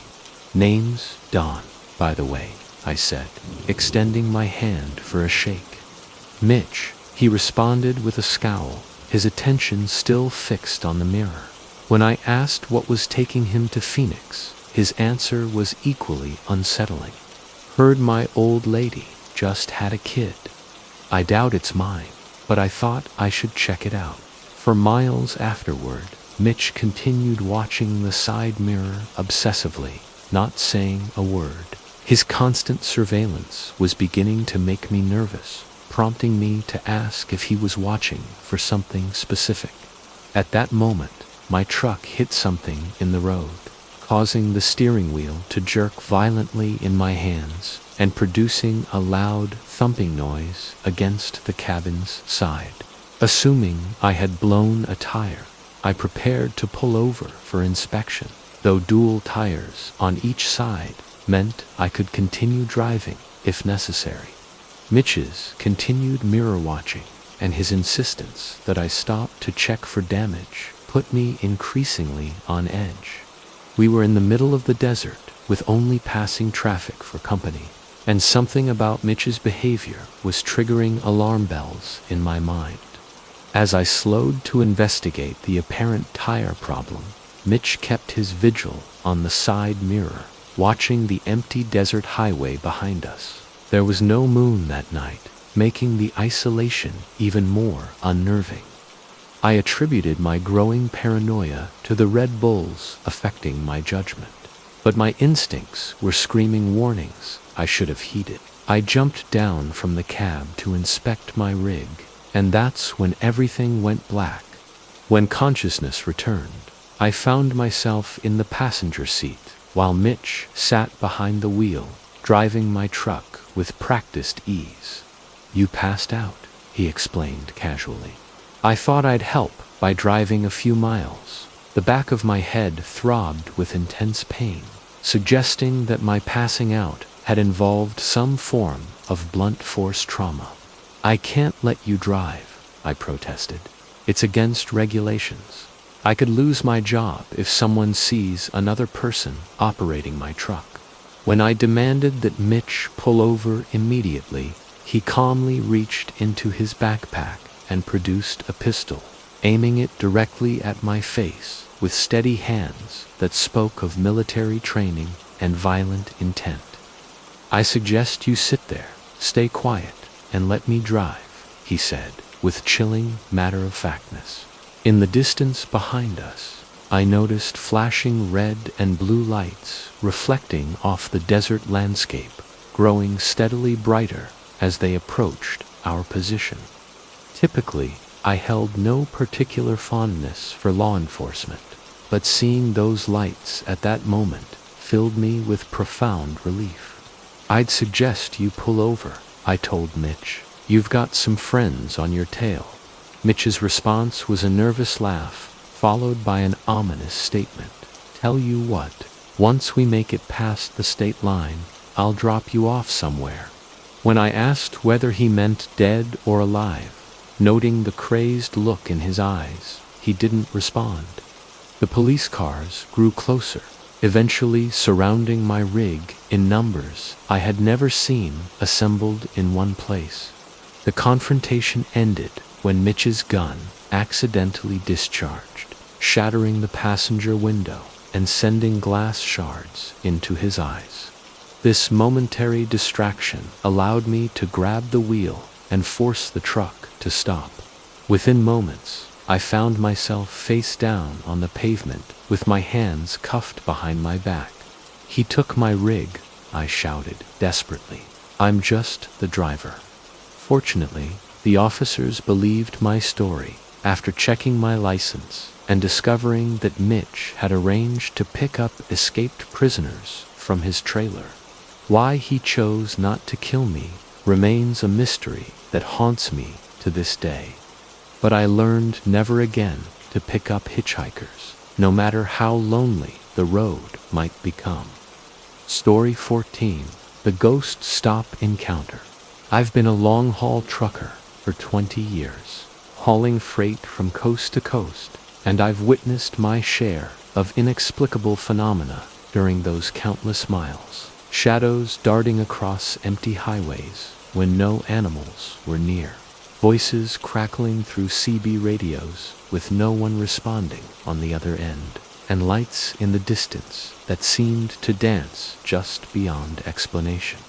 However, nothing in all my years on the road compares to what happened last month on a desolate stretch of Route 50 in Nevada, near that abandoned way station just past Austin. My dash camera captured something I still cannot fully comprehend, and every time I replay the footage, a chill runs through my entire body. It was around 2 in the morning, that peculiar hour when the world feels suspended between night and dawn, holding its breath in anticipation. I was hauling a load of fresh produce from Reno to Denver, my Peterbilt humming along contentedly, while Johnny Cash played softly on the radio. The sky stretched endlessly above, stars sharp as needles against the velvet darkness, and the road remained empty for miles in every direction. I had driven this particular route hundreds of times over the years, so I knew the abandoned way station was approaching. It stood as a crumbling relic from the 1970s, shuttered for decades, with its windows boarded up and scales rusted beyond repair. Fellow truckers had nicknamed it the Ghost Stop, and some swore they had witnessed lights flickering mysteriously in the windows or heard whispers carried on the desert wind. I had always attributed such tales to road fatigue and excessive caffeine consumption. As I approached the station, my headlights swept across its sagging roof and the faded closed sign that swung perpetually on a rusty chain. The place appeared as lifeless as ever, yet something felt distinctly wrong about the atmosphere.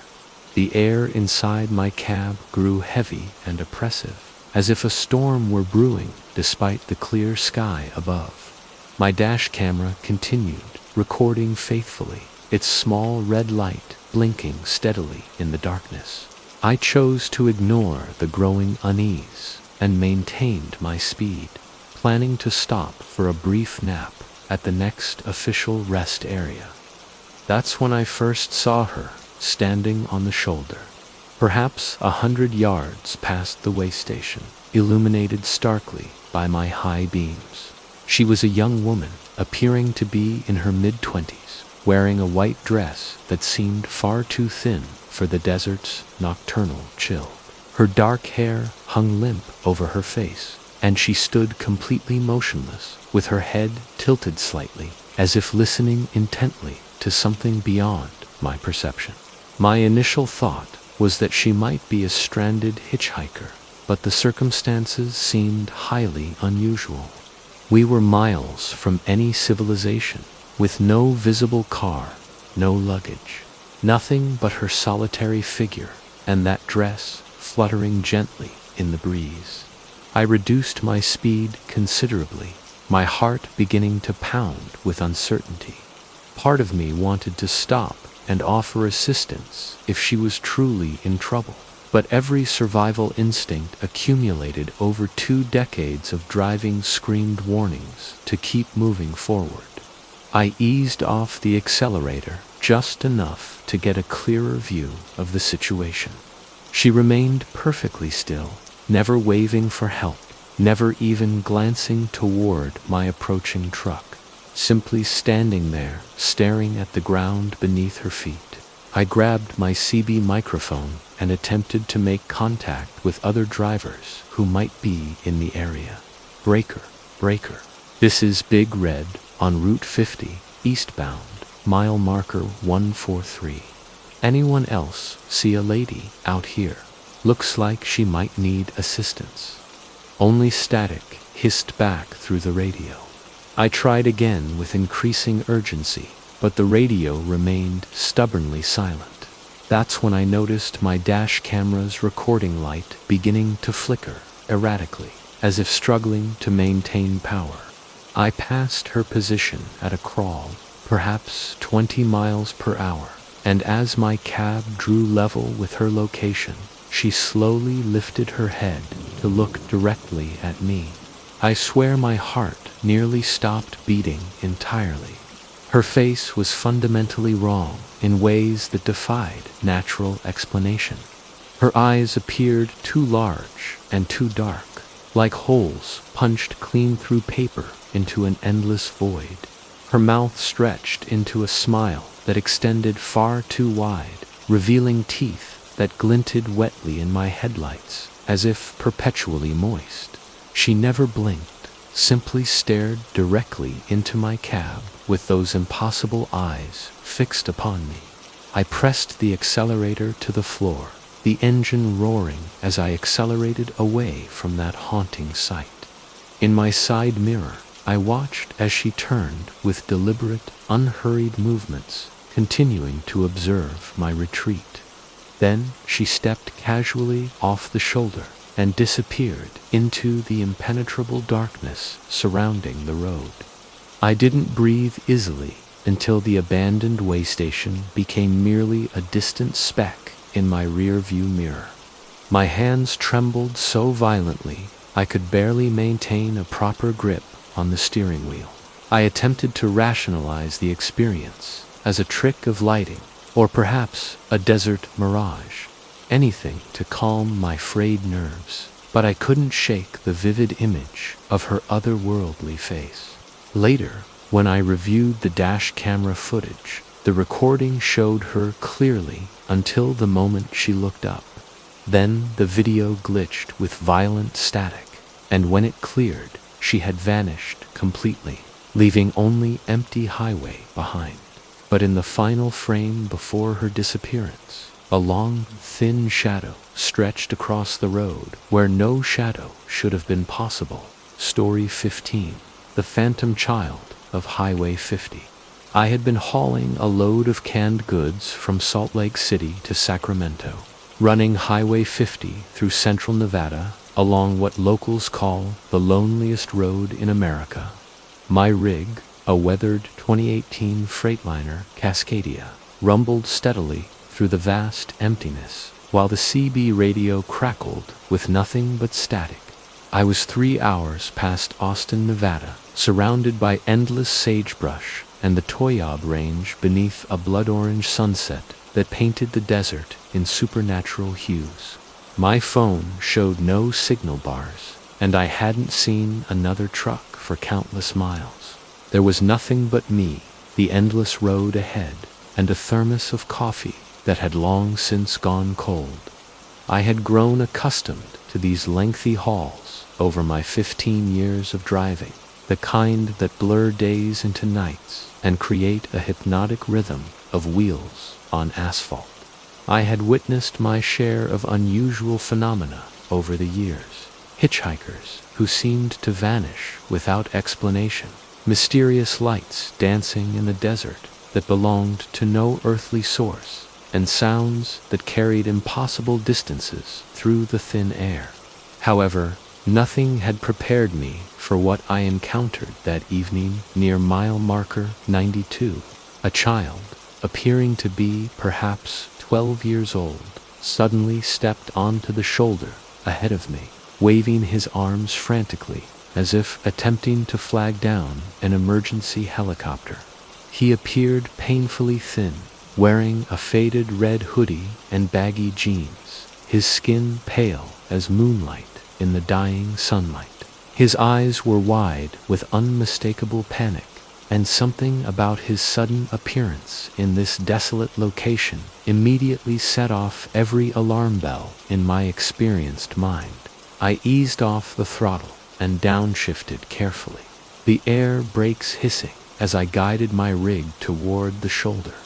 Gravel crunched beneath the massive tires. As I brought the truck to a complete stop, my instincts screamed warnings about this situation, as children simply don't materialize out of nowhere in the middle of the Nevada desert, miles from any settlement, with no vehicle or adult supervision in sight.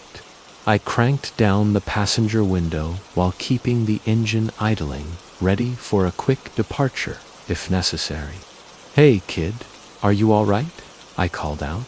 my voice hoarse from too many cigarettes and long hours of solitude.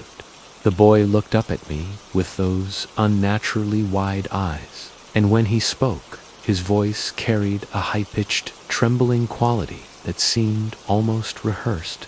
"He's hurt," the child said, his words shaking with apparent fear. "My dad, he's hurt real bad. You've got to help us, please." I scanned the highway in both directions, searching for any evidence of an accident. There were no skid marks marring the asphalt, no damaged guardrails, no glint of twisted metal among the desert scrub. The area appeared completely undisturbed, as if no vehicle had ever left the roadway. "Where's your car?" I asked, maintaining my distance from the strange boy. He pointed toward a dry wash that ran parallel to the highway, a shallow depression carved by centuries of infrequent rainfall. "Off the road," he replied with growing urgency. "We crashed down there. Please, hurry, he's dying." I had heard countless stories over the years about elaborate scams perpetrated on lonely stretches of highway. Criminals would stage emergencies to lure unsuspecting drivers into vulnerable positions where they could be robbed or worse. However, this was clearly a child, and he appeared genuinely terrified. Despite my reservations, I couldn't simply drive away and abandon him if he truly needed help. I grabbed my heavy Maglite flashlight from the cab, a substantial metal cylinder that could serve as a weapon if necessary, and stepped out of the truck while carefully locking it behind me. The desert air felt cool against my skin, carrying the distinctive scents of sage and diesel fuel. "Show me where," I said, maintaining a safe distance from the boy. The child nodded eagerly and began scrambling toward the wash with quick, nervous movements. I followed cautiously, my boots crunching on the rocky ground. While the flashlight beam cut through the gathering dusk, the wash appeared shallow, perhaps 10 feet wide, with steep earthen banks carved by water that rarely came. I swept my light systematically around the area, searching for any sign of a vehicle accident. There were no tire tracks in the soft earth, no broken automotive parts, no disturbed vegetation that would indicate a car had tumbled down the bank. The area looked exactly as nature had left it, untouched by human activity. The hair on the back of my neck began to prickle with instinctive warning. "Where's the wreck, kid?" I asked more firmly, tightening my grip on the flashlight. "I don't see anything down here." The boy pointed deeper into the wash, his voice dropping to barely above a whisper. "Down there, just a bit further. Please, we don't have much time." I stopped walking and studied the child more carefully. Something about his demeanor had changed subtly, and his eyes seemed different somehow, too large and too dark for his pale face. They appeared to absorb the light from my flashlight, rather than reflecting it naturally. "Kid, I'm not moving another step until you tell me what's really going on here." He turned to face me fully, and I felt my blood turn to ice in my veins. His eyes were completely wrong, far too large for any human child, and they seemed to contain depths that my flashlight beam couldn't penetrate. When he spoke again, his voice carried an odd, mechanical quality, as if he were reading from a script he had memorized long ago. "Please," he said, but the word sounded hollow and artificial. "My dad's dying. You have to help us." At that moment, he suddenly lunged toward me with movements that seemed too quick and too coordinated for a frightened child. I stumbled backward, nearly losing my footing on the uneven ground, and turned to run back toward my truck as fast as my aging legs could carry me. I didn't look back until I reached the safety of my cab, fumbling desperately with the keys while my heart hammered against my ribs. When I finally turned around, the boy had vanished completely.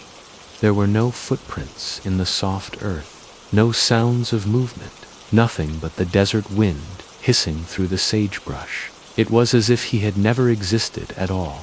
Story 16. The Border Run.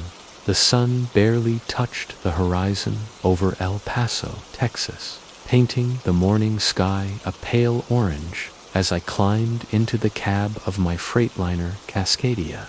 It was October 17th, 2024, and I had been hauling freight for 6 years, primarily cross-border runs between Juarez, Mexico, and various destinations throughout the southwestern United States. The route had become routine over the years. Pick up a sealed container at one of the industrial parks in Juarez, cross the Bridge of the Americas, and deliver it to a warehouse somewhere in New Mexico or Texas.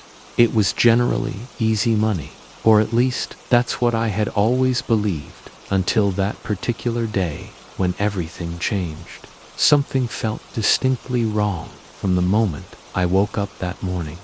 A gut instinct that had been honed by years of navigating the complex world of international freight hauling. At 38 years old, I was a single father with a 10-year-old daughter named Mia, who lived with my sister in Las Cruces. Trucking provided our primary source of income, but it came with inherent risks that I had learned to manage carefully over the years. The cross-border freight industry attracted all manner of dangerous elements: cartel operatives, corrupt officials on both sides of the border, and occasionally overzealous border patrol agents who seemed to view every trucker as a potential smuggler. I had heard numerous stories over the years about drivers who were arrested for carrying contraband. They claimed to know nothing about these tales, served as constant reminders of how quickly an honest driver's life could be destroyed by circumstances beyond their control. My broker, a businessman named Carlos, who operated from a cramped office in El Paso, had assured me this particular job was completely legitimate. Just auto parts, he had said confidently, handing me the shipping manifest. Pickup at Planta Industrial Maquiladora, delivery at Sunland Park Logistics. Nothing complicated about it. The paperwork appeared standard, listing various automotive components destined for a warehouse in New Mexico. The pickup in Juarez proceeded without any complications. The container, a standard 40-foot unit, was already sealed with a heavy-duty lock when I arrived to hook it to my trailer. I carefully checked the seal number against the accompanying paperwork, and everything matched perfectly. The warehouse manager, a thin man with a prominent mustache, barely acknowledged my presence as he signed the required documents. "Vaya con Dios," he muttered, which I interpreted as a casual farewell rather than any kind of warning. I climbed back into my cab, activated the air conditioning against the growing heat, and headed toward the international border crossing. The Bridge of the Americas was experiencing its typical morning congestion, with a line of commercial vehicles stretching back nearly half a mile. Engines idled continuously in the heat while drivers waited patiently for their turn at the inspection stations. I passed the time by sipping coffee from my thermos and scrolling through text messages from Mia. She had sent a photograph of her latest science project, a model volcano constructed from papier, M-Chur, and painted to look remarkably realistic. "Dad, it erupted perfectly," the caption read, accompanied by several excited emoji. I smiled genuinely for the first time that day and typed a quick response, praising her creativity before inching forward in the seemingly endless queue. That's when I first noticed the black SUV positioned directly behind my trailer. It wasn't the typical vehicle you would expect to see in a commercial crossing line. Unlike most border runner vehicles, This one showed no signs of wear or damage. It appeared sleek and well maintained, with heavily tinted windows that made it impossible to see inside. The driver maintained an uncomfortably close following distance, occasionally weaving slightly as if trying to get a better view of my trailer and cargo. Initially, I assumed it was simply an impatient motorist eager to cross the border, but something about the vehicle's behavior troubled me. I had encountered similar SUVs before, usually operated by cartel associates who were keeping surveillance on their merchandise. The thought made me increasingly uncomfortable, but I tried to focus on the inspection booth that was gradually growing closer. When I finally reached the primary inspection point, the Border Patrol agent appeared to be a stocky man with a military-style haircut. His name tag identified him as Sergeant Delgado. He accepted my documentation and scanned it carefully with a handheld electronic device, his expression remaining neutral, but his eyes sharp and observant. "Anything to declare?" he asked in a flat, professional tone. "Just auto parts?" "Exactly as listed on the manifest," I replied, keeping my voice steady despite my growing nervousness. He nodded slowly, but instead of waving me through to continue my journey, he signaled for a secondary inspection. "Pull over to the left," he instructed, pointing toward a concrete lot where 2 other trucks were already parked for more detailed examination. My stomach immediately tightened with anxiety. Secondary inspections weren't uncommon in cross-border freight operations, but they were never welcome news for any driver. They often meant significant delays, intensive scrutiny of both driver and cargo, and occasionally much worse outcomes. I followed his directions carefully, parking next to a weathered Kenworth truck with Arizona license plates. As I waited in my cab for the inspection team to arrive, my mind wandered to the story of my friend Raul, another driver who had encountered serious legal troubles the previous year. Raul had been a good man, always joking about his dreams of retiring to a beach house in Bahia. He had been hauling what he believed was a legitimate load of fresh fruit from Nogales when CBP officers discovered 200 kilograms of cocaine hidden within the shipping crates. Raul had sworn convincingly that he had no knowledge of the drugs, but federal prosecutors weren't interested in his protestations of innocence. He was still fighting a 15-year sentence from a detention center in Tucson, his life and dreams completely destroyed by cargo he claimed never to have known about. His story was precisely why I had always been extremely cautious about my loads, but with sealed containers, there was only so much verification any driver could reasonably perform. 2 agents approached my truck, one leading a German Shepherd on a short leash. The dog immediately began sniffing around my trailer methodically, its nose twitching as it processed countless scents. I leaned against my cab, attempting to appear bored and routine while my heart pounded anxiously. The black SUV remained positioned just outside the inspection area, its driver still concealed behind those impenetrable tinted windows. Story 17. The Bloody Stranger on Interstate 90. The Interstate 90 corridor outside Chicago was a formidable beast at 2:17 in the morning, a seemingly endless stretch of asphalt that felt capable of swallowing travelers whole if they allowed their vigilance to lapse, even momentarily. I was hauling a full load of automotive parts in my reliable Freightliner, bound for a distribution depot in Gary, Indiana. The cab's heater worked steadily against the late April chill, while the air grew thick with diesel fumes and the constant hum of my engine. My only companions, besides the CB radio that crackled intermittently, with distant static. My thermos of black coffee had reached the halfway point, and I was operating on significantly depleted energy reserves after completing a lengthy haul from Milwaukee.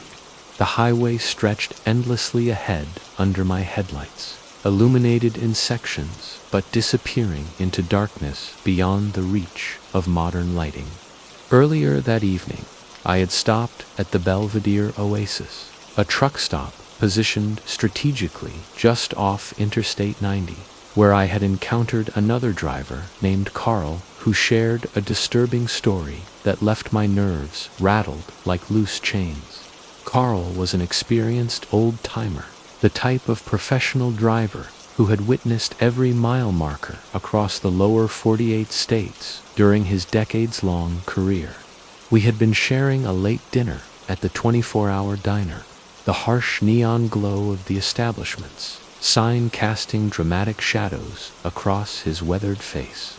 He had leaned across the table conspiratorially, his voice dropping to barely above a whisper, and proceeded to recount a harrowing experience from a previous run along this exact stretch of Interstate 90.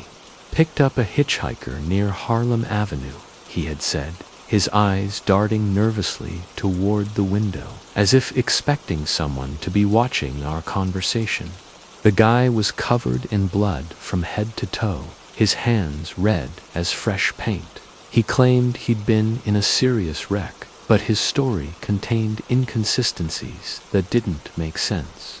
I dropped him at a gas station as quickly as possible, but when I checked my cab later, there was a bloody handprint on the passenger door. The police never found any trace of him when I reported the incident. Carl's account had lodged itself firmly in my mind like a persistent splinter I couldn't remove.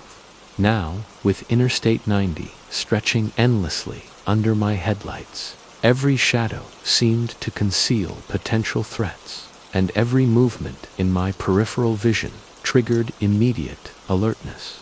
I had passed the Cumberland Avenue exit several minutes earlier, with the city's skyline providing a faint glow in my rearview mirror when I first spotted him standing on the shoulder ahead. Initially, I assumed it might be a deer or perhaps debris from a blown tire scattered along the roadway. However, when my high beams fully illuminated the figure, I realized it was a man stumbling unsteadily along the gravel shoulder. His dark jacket appeared torn and tattered, flapping in the wind like a damaged tarp. Most disturbing of all, his hands gleamed wetly in my headlights with what could only be blood, leaving no room for misinterpretation or hopeful denial. I reduced my speed considerably, allowing the engine to grumble down to 40 miles per hour, while maintaining approximately 100 feet of distance between my rig and the mysterious figure. My CB radio remained completely silent, offering no chatter to distract from the thunderous sound of my pulse echoing in my ears. As I drew closer, the man turned to face my approaching truck, and his eyes locked onto my cab with an intensity that felt almost physical in its impact. His face appeared unnaturally pale and was streaked with what might have been dirt or additional blood. When he raised one hand toward me, it wasn't a normal wave for assistance, but rather a reaching gesture, as if he believed he could somehow grab my massive truck from his position on the shoulder.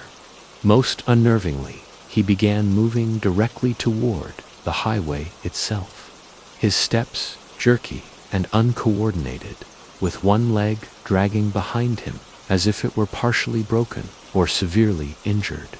Carl's story immediately echoed through my consciousness with renewed urgency, hands red as hell.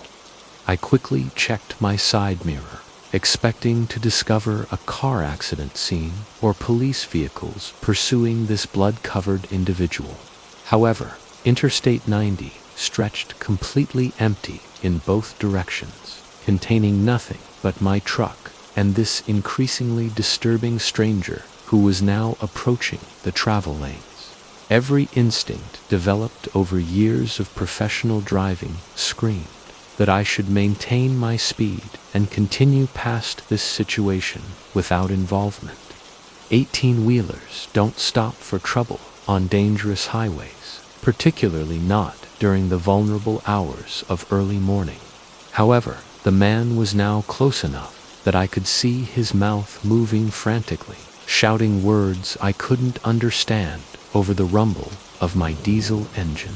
Against my better judgment and every survival instinct the first possessed, I cracked the passenger window just enough to hear his voice. "Help me," he called out, the word emerging raw and desperate from his throat. "They're coming for me. You've got to get me out of here."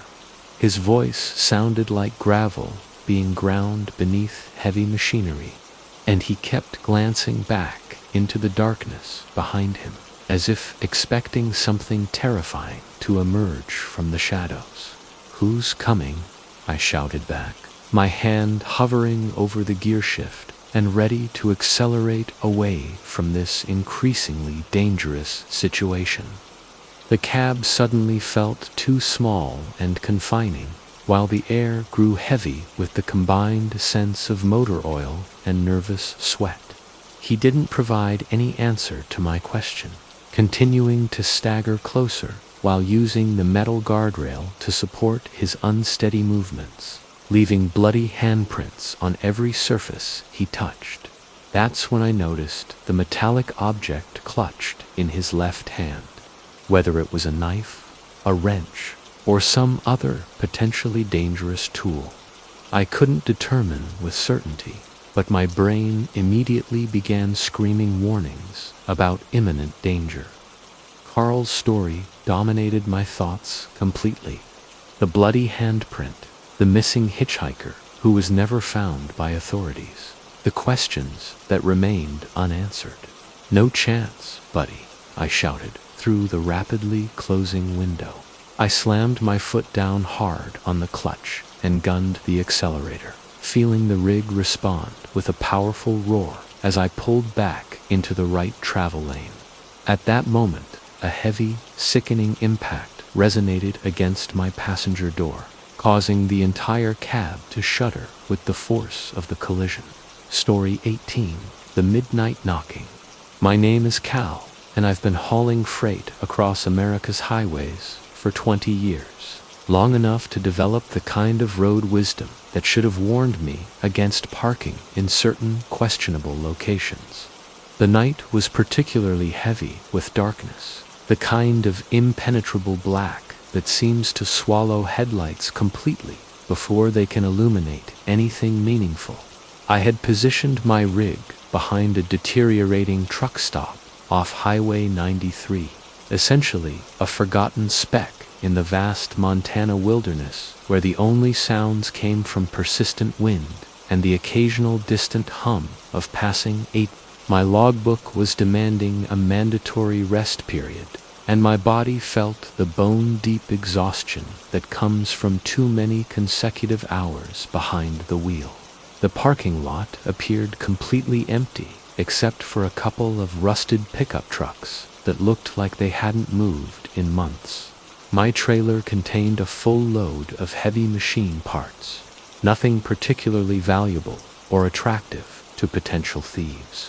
Just industrial components bound for a manufacturing facility several states away. I completed my standard security routine methodically, locking the cab doors and checking that the trailer doors remained properly secured with their heavy padlocks intact.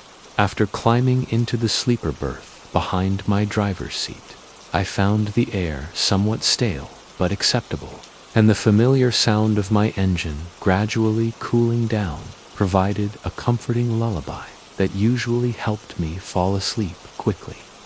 Within minutes, I had drifted into what I expected would be several hours of peaceful rest.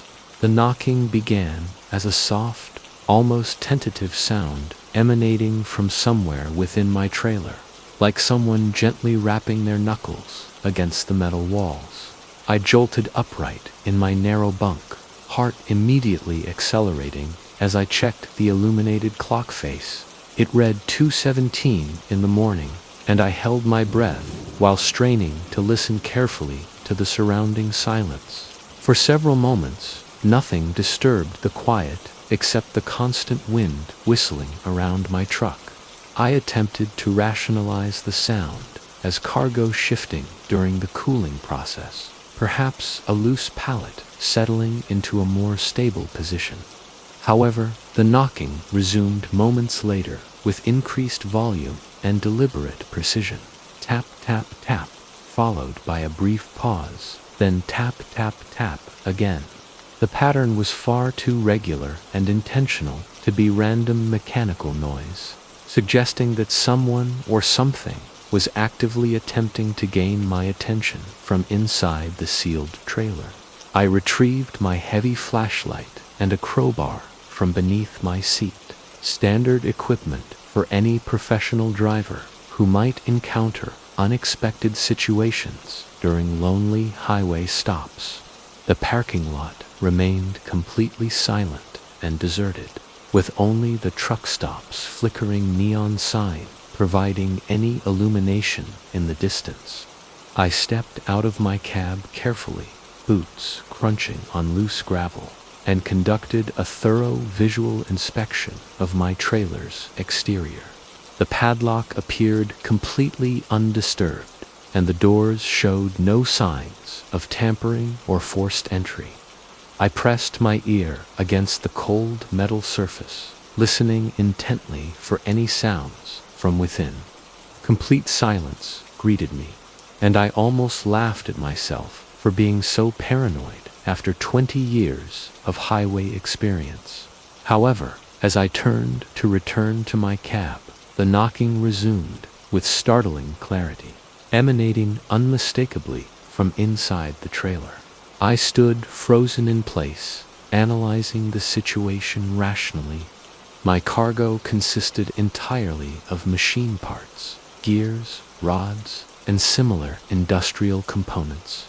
Nothing in that load possessed the capability to move independently or create deliberate knocking sounds. I yanked the padlock open with trembling hands, half expecting it to resist, but it clicked open normally. The heavy doors creaked ominously as I pulled them wide, and my flashlight beam cut through the darkness to illuminate stacks of wooden crates secured with heavy strapping. Everything appeared exactly as it should, with no evidence of disturbance, no unauthorized presence, and no explanation for the sounds I had clearly heard. However, the air inside the trailer felt somehow wrong, heavy and oppressive, as if it were pushing back against my presence with invisible resistance. I slammed the doors shut immediately, secured the padlock once again, and climbed back into my cab with my pulse hammering frantically throughout my entire body.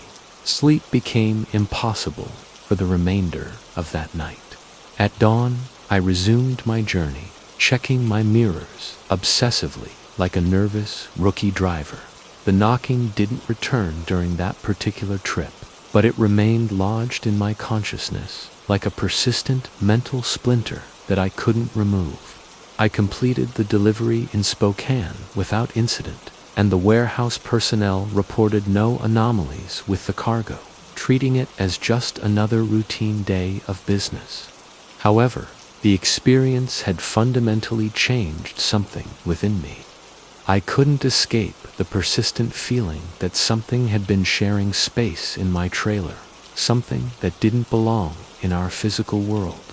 A month earlier, I had heard a similar story from another driver named Hank at a Wyoming diner, involving a hitchhiker who had claimed that sometimes things get in two trailers without driver's knowledge.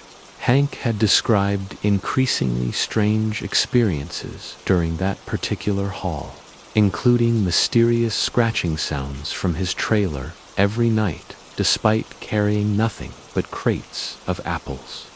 After dropping off that hitchhiker in Reno, Hank swore his trailer felt heavier somehow, as if he were carrying invisible cargo that hadn't been part of his original load. He had quit long-haul trucking within a year of that experience. At the time, I had dismissed Hank's account as merely another ghost story, the kind of tale drivers share over coffee to pass time during mandatory rest periods.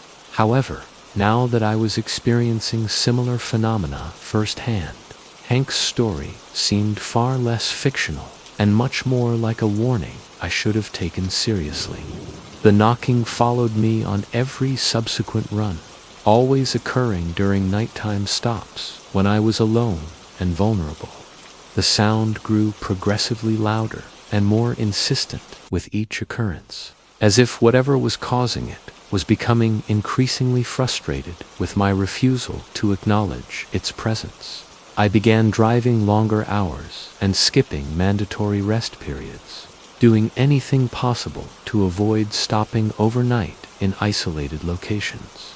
One night, outside Missoula, my resolve finally shattered completely.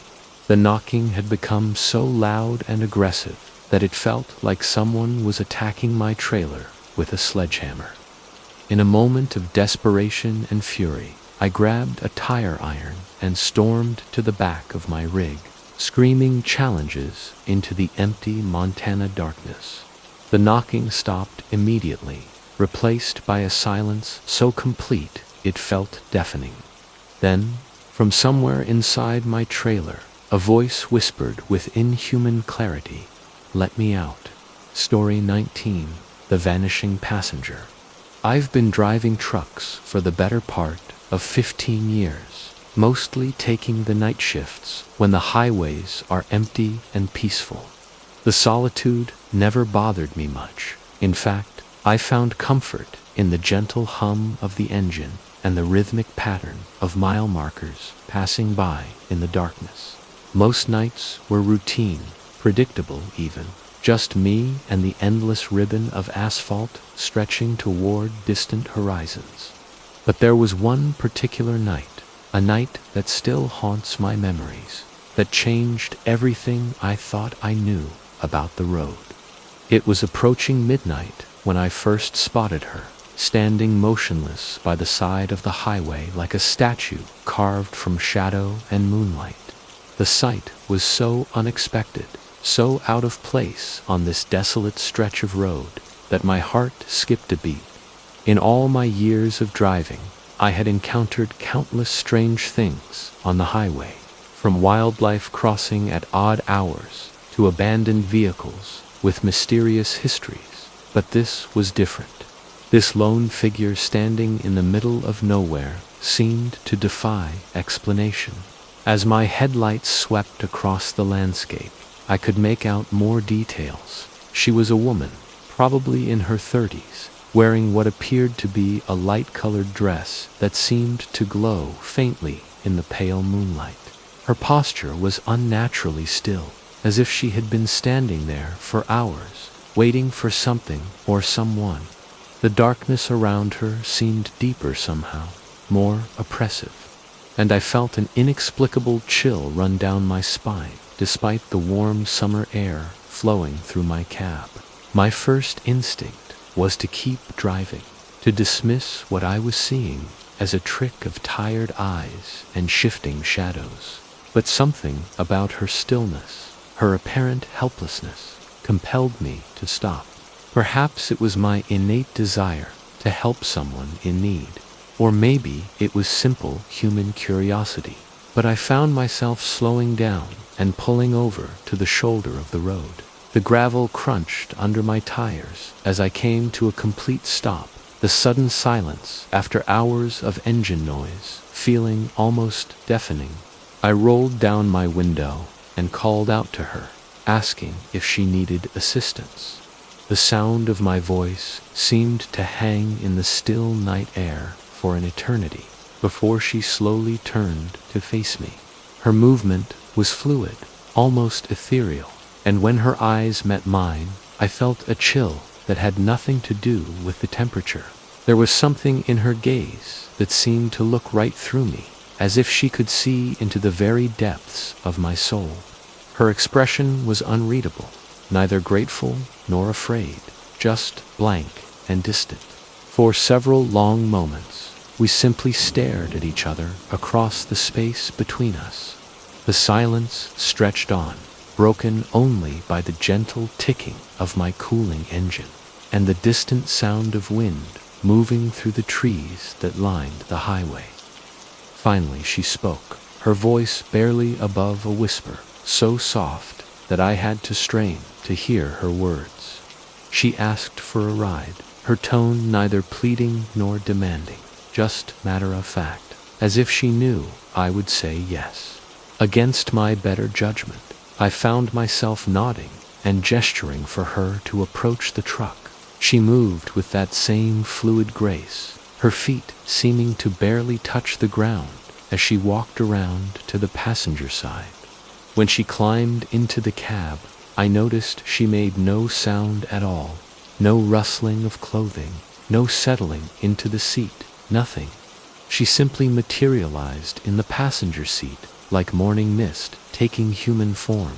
As we began driving, I attempted to make conversation, asking her name and where she was headed, but she remained silent, staring straight ahead through the windshield with those same unreadable eyes. The atmosphere in the cab grew increasingly heavy and oppressive, as if the very air was becoming thicker with each passing mile. I found myself glancing at her frequently, trying to read some emotion in her face. But she remained as still and expressionless as she had been when I first spotted her on the roadside. The miles rolled by in this uncomfortable silence, and I began to feel a growing sense of unease that I couldn't quite explain. It wasn't fear exactly, but rather a deep, primitive discomfort that seemed to emanate from somewhere beyond rational thought. The woman beside me felt wrong somehow, as if she didn't quite belong in the same reality as the rest of us. Her presence was becoming more unsettling with each passing moment, and I found myself counting the minutes until I could drop her off at her destination. After what felt like hours, but was probably only 30 minutes or so, I decided to break the oppressive silence by asking where exactly she wanted to be dropped off. I turned to look at her directly, expecting to finally get some response, some acknowledgement of my question. But when I looked to the passenger seat, my blood ran cold. She was gone. The seat was completely empty, as if she had never been there at all.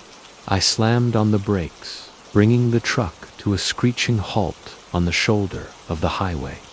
My heart was pounding so hard I could hear it echoing in my ears as I frantically searched the cab, looking under seats, checking the sleeper compartment, anywhere she might have hidden. But there was no trace of her anywhere. The passenger door was still locked from the inside. The windows were closed, and there was absolutely no way she could have exited the moving vehicle without me noticing. I spent the next 20 minutes sitting in that truck, trying to make sense of what had just happened. Had I imagined the entire encounter? Was my mind playing tricks on me after too many hours on the road? But I could still feel the lingering presence of that strange, oppressive atmosphere that had filled the cab during our silent journey together. Whatever had happened, whatever I had experienced, it was real enough to leave me shaken to my core. Eventually, I managed to pull myself together enough to continue driving, but the rest of that night passed in a blur of confusion and unease. When I finally reached my destination and completed my delivery, I reported the incident to the authorities, but they found no trace of any woman matching her description. It was as if she had never existed at all, as if the entire encounter had been nothing more than a vivid dream or hallucination. Even now, years later, I still think about that night and the mysterious woman who appeared and disappeared like a ghost. Sometimes, On particularly dark and lonely stretches of highway, I find myself scanning the roadside, half expecting to see her standing there again, waiting for another unsuspecting driver to offer her a ride into the unknown. Story 20. Race or Die. The competition was something whispered about in hushed tones at truck stops and diners across the country. A deadly game that most drivers dismissed as nothing more than an urban legend. I had been trucking for over a decade, hauling goods across state lines and making a decent living from the long, solitary hours on the road. The work was demanding but honest, and I took pride in my safety record and professional reputation. That night, however, everything I thought I knew about the trucking world was about to change in the most terrifying way possible. I had stopped at Murphy's Diner, a rundown establishment off Interstate 40 that served as a regular gathering place for long-haul drivers. The coffee was terrible, and the food wasn't much better, but it was a familiar stopping point where drivers could stretch their legs, grab a meal, and exchange stories about road conditions and delivery schedules. As I sat in my usual booth, mechanically working my way through a plate of meatloaf and mashed potatoes, I couldn't help but overhear a conversation taking place at the table behind me. 3 drivers were speaking in voices barely above a whisper, their words carrying an undertone of excitement mixed with fear. They were discussing something they called the competition, describing it as a twisted game that had been growing in popularity among certain circles of truckers. From what I could gather, it involved high-stakes racing on deserted highways, with participants putting their lives on the line for unknown prizes. The whole thing sounded like the kind of dangerous nonsense that gave the trucking industry a bad name, and I dismissed it as the product of overactive imaginations and too much time alone on the road. After finishing my meal, I returned to my truck and merged back onto the highway, planning to drive through the night to make my delivery deadline. The road was relatively empty, with only occasional vehicles passing in the opposite direction, their headlights creating brief moments of illumination in the surrounding darkness. Everything seemed perfectly normal until I noticed a truck beginning to follow me, its headlights growing larger in my rear-view mirror with each passing minute.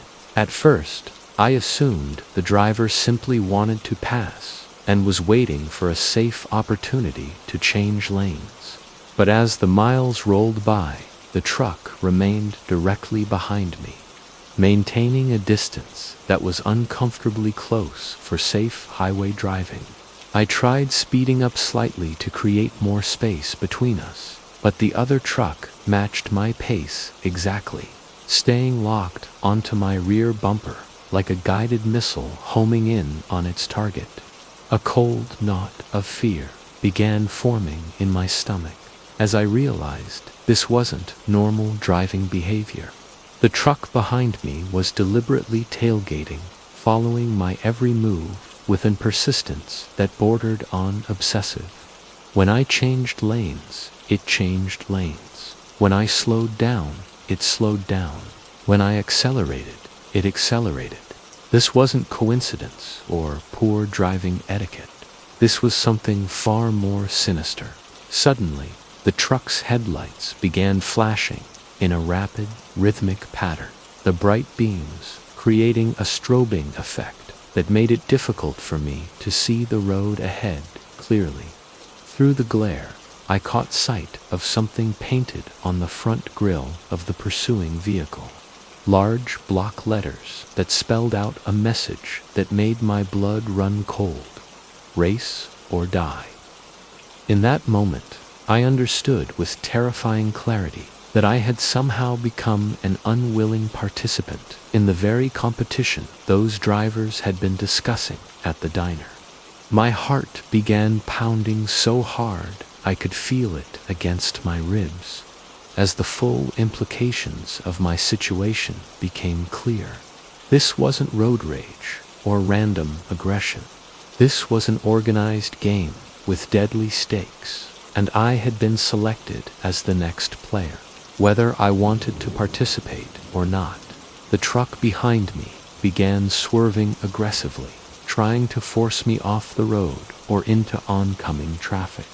Its driver, apparently willing to risk both our lives for whatever twisted satisfaction this competition provided. Desperation gave way to survival instinct as I pressed harder on the accelerator, pushing my truck to speeds that were dangerous even under ideal conditions. The engine roared in protest as I demanded maximum performance, the speedometer climbing past numbers I had never attempted on a loaded truck. But my pursuer matched my pace effortlessly, staying right behind me like a mechanical predator stalking its prey through the darkness. I spotted an exit ramp ahead and made a split-second decision to leave the highway, hoping to lose my pursuer in the maze of smaller roads that branched off from the main thoroughfare. The truck tilted precariously as I took the curve at dangerous speed, my cargo shifting audibly in the trailer behind me. But the pursuing truck followed without hesitation, its driver apparently just as skilled and just as reckless as they were determined. The chase continued through winding back roads bordered by dense forest, our headlights cutting swaths of illumination through the oppressive darkness that surrounded us on all sides. Every time I thought I might have gained some distance, the other truck would appear in my mirrors again, relentless and inexorable. The driver seemed to know these roads better than I did, cutting corners and taking risks that suggested this wasn't their first time playing this deadly game. After what felt like hours of high-speed pursuit, I spotted a narrow bridge spanning a deep ravine up ahead. The structure looked old and questionable, its metal framework barely visible in the darkness, but I had no choice but to cross. As my truck thundered across the bridge, I could feel the entire structure shaking under the weight, metal creaking and groaning in protest. By some miracle, the bridge held and I made it safely to the other side. When I looked back, the pursuing truck had stopped at the edge of the bridge, apparently unwilling to risk the crossing. Whether it was concern for the bridge's structural integrity or simply the end of their designated hunting ground, I'll never know. But for whatever reason, they let me go, disappearing back into the darkness from which they had emerged. I drove straight to the nearest police station and reported everything that had happened, but I could tell from the officers' expressions that they thought I was either lying or having some kind of mental breakdown. Who would believe such an incredible story? But I know what I experienced that night, and it changed my perspective on the trucking industry forever. There are darker elements at work on our highways than most people realize, games being played with human lives as the stakes. Story 21. The Convoy. The convoy appeared out of nowhere on that lonely stretch of highway. A line of trucks moving in perfect formation through the darkness like some mechanized funeral procession. I had been driving for 8 hours straight, making good time on a run from Memphis to Denver, when I first spotted their headlights cutting through the night ahead of me. At first glance, they appeared to be nothing more than a group of drivers traveling together for safety and companionship, a common enough sight on long-haul routes where the solitude could become overwhelming. As I drew closer to the rear of the convoy, I could count 7 trucks in total, all maintaining identical spacing and speed in a display of coordination that was impressive even by professional standards. Their running lights created a mesmerizing pattern against the darkness, like a constellation that had descended to Earth and decided to travel the highways. Something about their precision and uniformity struck me as unusual, but not necessarily alarming. Some trucking companies were known for their strict adherence to formation driving and safety protocols. What caught my attention was when the last truck in the convoy began signaling for me to join them, the driver using hand gestures and light signals to indicate that I should fall in line behind them. This was unexpected behavior, as most convoys are closed groups traveling on specific company business, but the gesture seemed friendly enough. After hours of solitary driving, the prospect of traveling with other drivers held a certain appeal, offering the promise of shared vigilance and companionship on the long road ahead. I decided to accept their invitation and positioned my truck behind the last vehicle in their formation, matching their speed and maintaining the same following distance they were using between their own vehicles. For the first few miles, everything seemed perfectly normal. The convoy maintained its steady pace and precise formation, and I felt a sense of security that comes from being part of a larger group on the highway. However, as we continued traveling together, I began to notice things that didn't quite add up. Despite the fact that there were 8 trucks now traveling in close proximity, there was complete radio silence on the CB channels. Normally, convoy drivers maintain constant chatter, sharing information about road conditions, weather updates, and the various topics that help pass the long hours on the road. But these drivers weren't communicating at all, creating an eerie atmosphere of coordinated silence. The cargo they were hauling also struck me as unusual. Each truck was carrying large, rectangular crates secured under heavy tarps, but the shapes and sizes were inconsistent with typical commercial freight. Some of the loads appeared to be oversized, while others seemed to be oddly shaped, as if they contained items that weren't designed for standard shipping methods.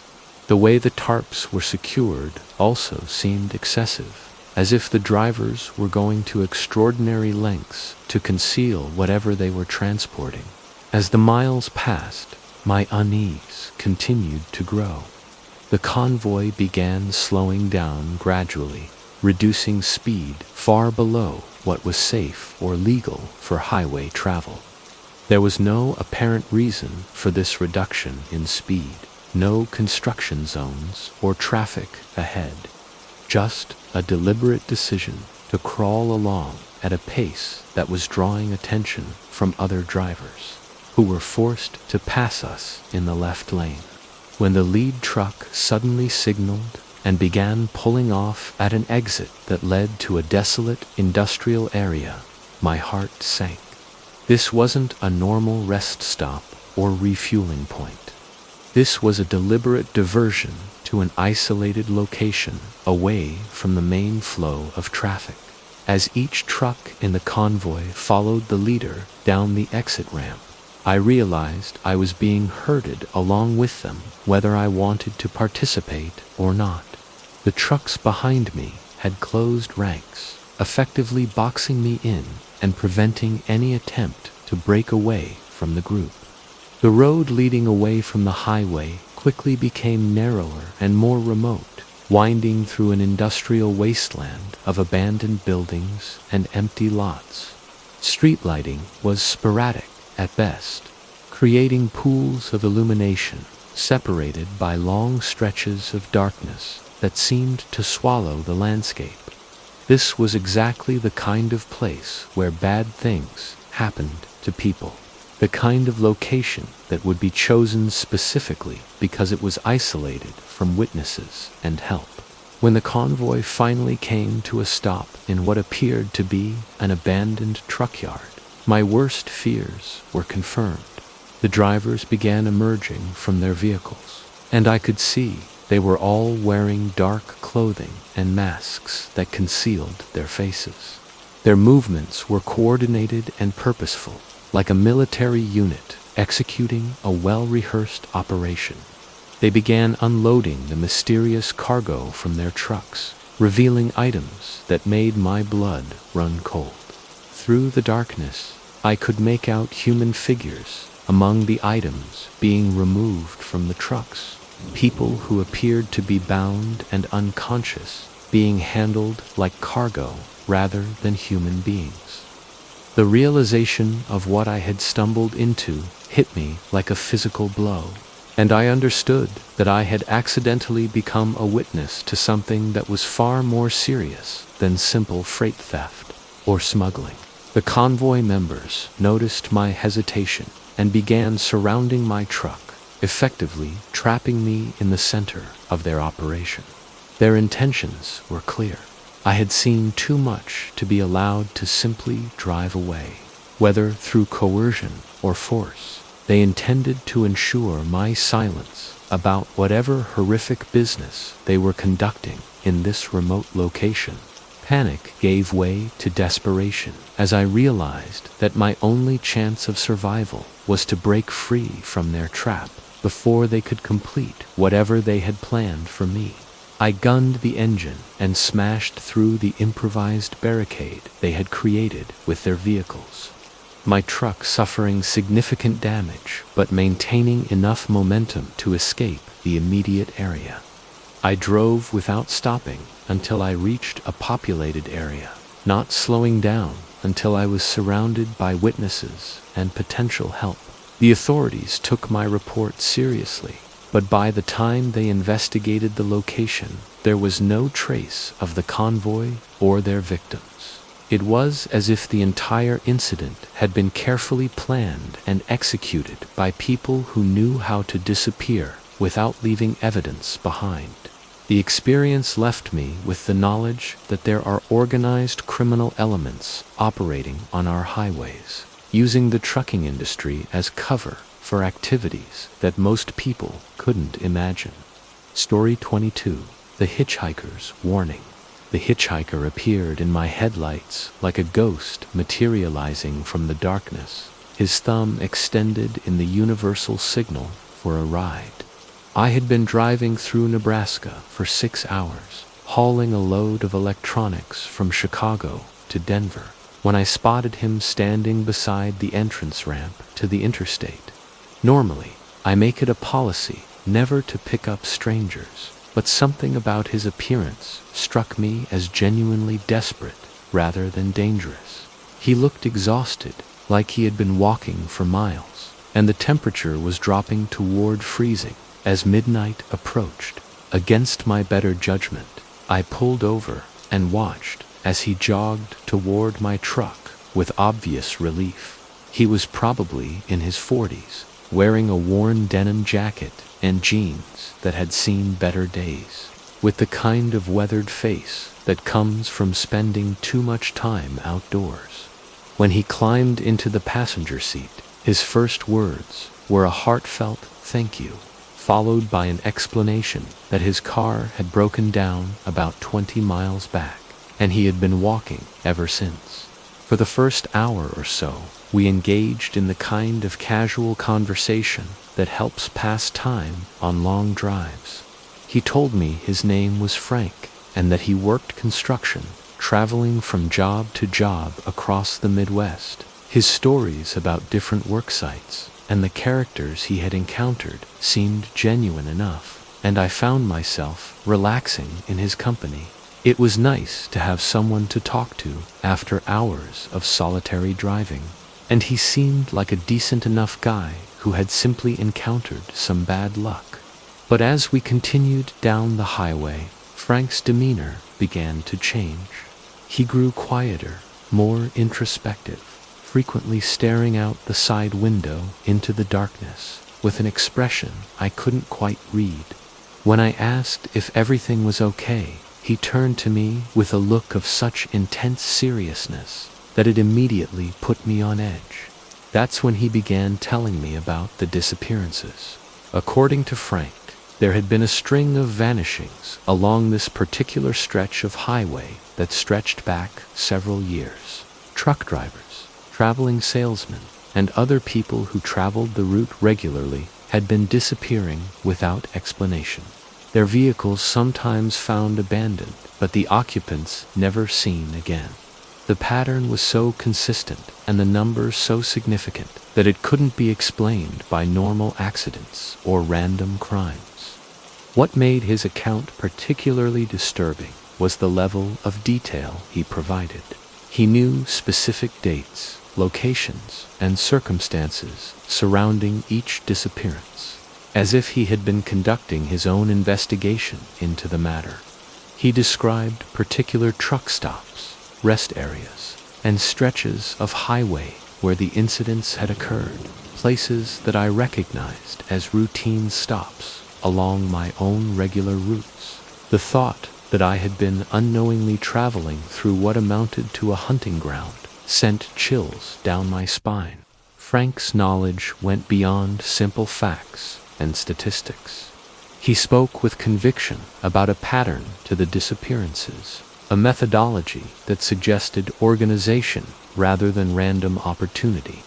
According to him, the incidents occurred roughly every 3 to 4 months, as if someone was operating on a schedule.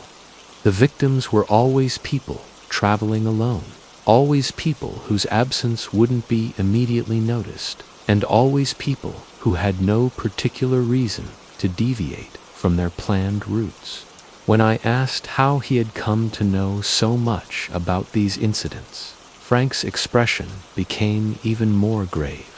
He claimed to be a former truck driver himself, someone who had left the industry after a close encounter with whatever was responsible for the disappearances.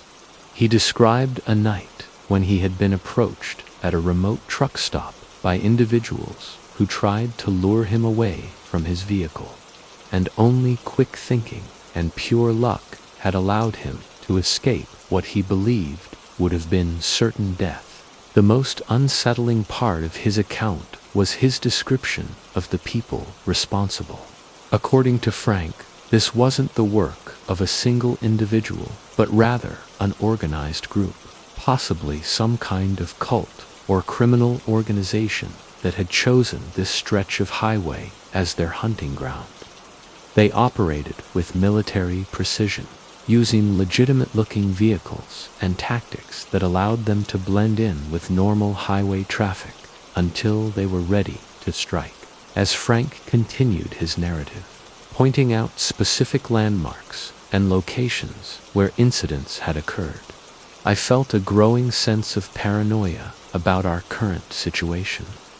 Every truck stop we passed, every rest area, every exit ramp began to look potentially dangerous. The highway itself, which had always been my workplace and second home, suddenly felt like enemy territory filled with unseen threats and hidden dangers. Frank urged me to be extremely careful about where I stopped, warning me to avoid certain locations entirely and to never trust strangers who approached me at isolated truck stops. He gave me specific advice about varying my routes, changing my schedule, and always letting someone know my exact location and expected arrival times. The level of detail in his warnings suggested that he had given this same speech to other drivers, as if he had made it his mission to warn people about the danger. When I dropped Frank off at a truck stop outside Denver, he disappeared into the crowd of drivers and travelers without looking back. I never saw him again, but his warnings stayed with me, echoing in my mind every time I traveled that route.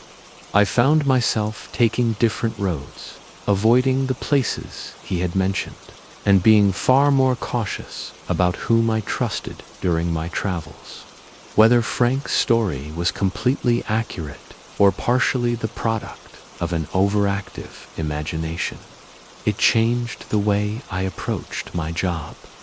The highway, which had always been a place of freedom and independence, now carried an undercurrent of potential danger that I couldn't ignore.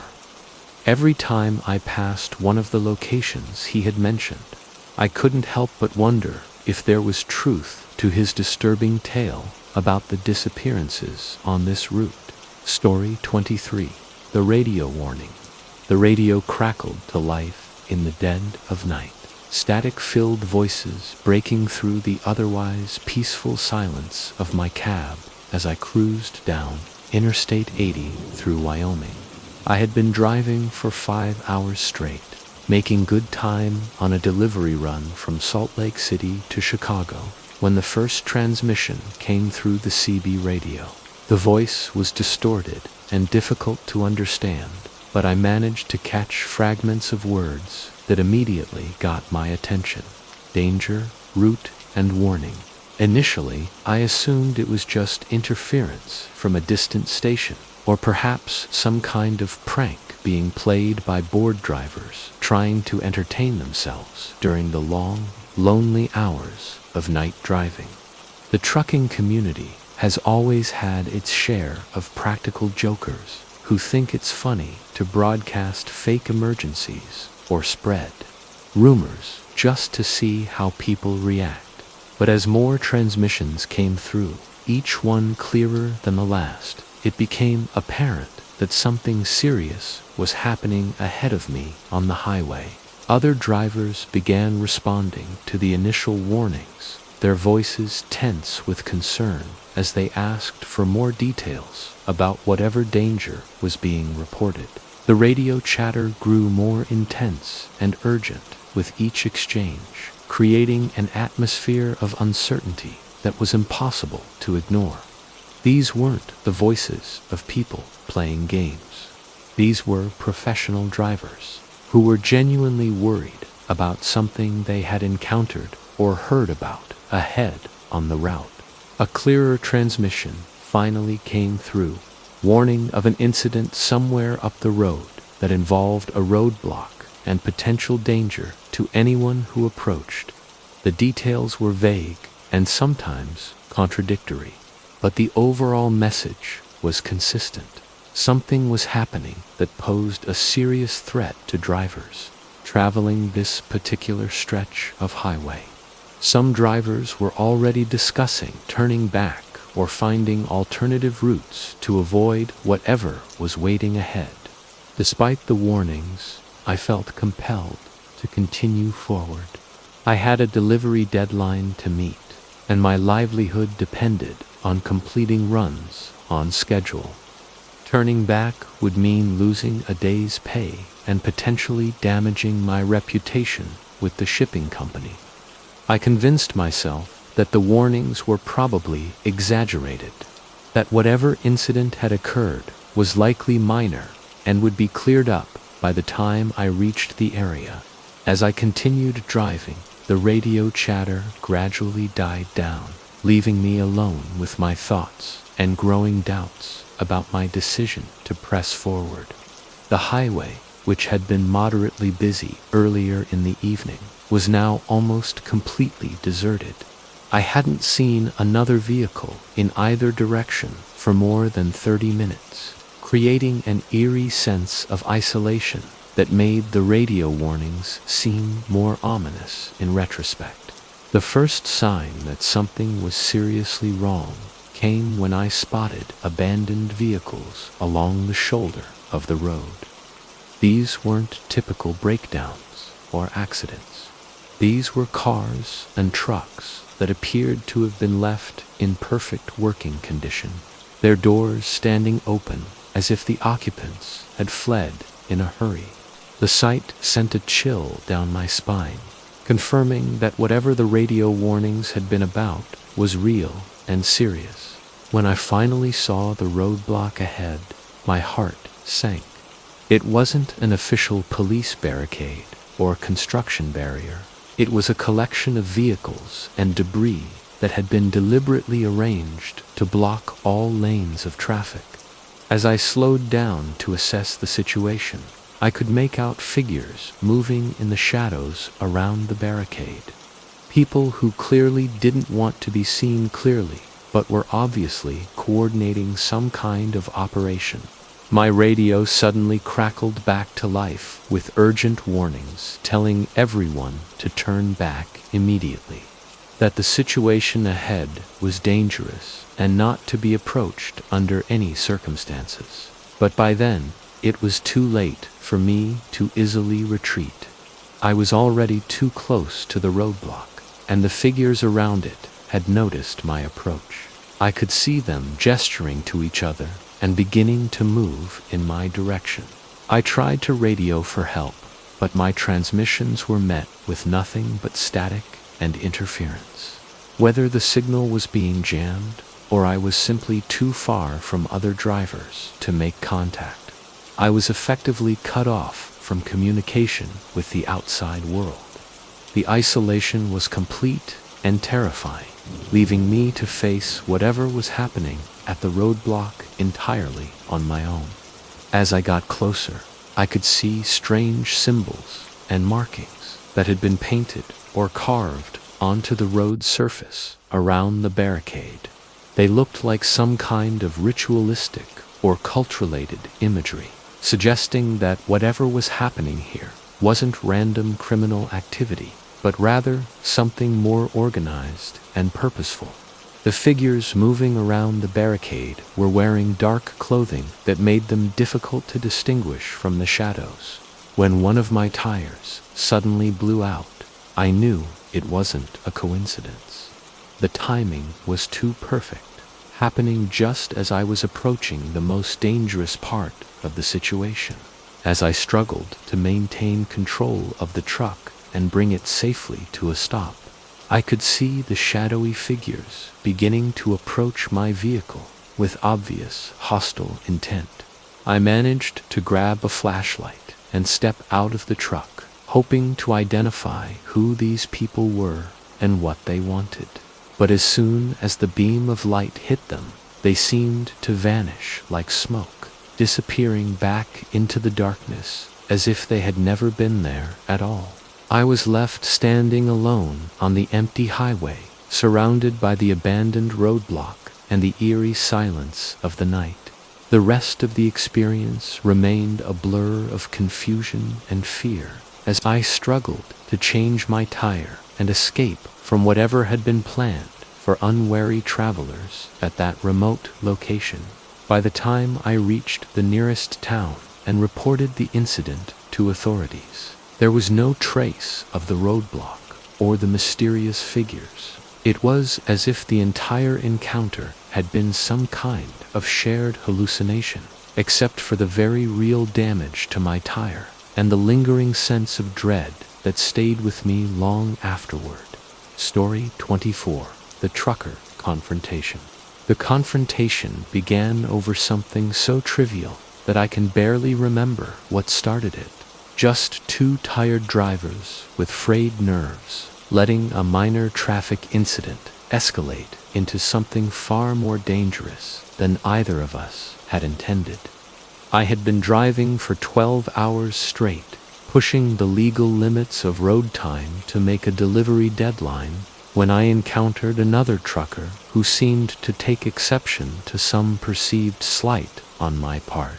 Maybe I had inadvertently cut him off during a lane change, or perhaps he thought I was driving too slowly in the passing lane, but whatever the initial issue was, it quickly spiraled out of control.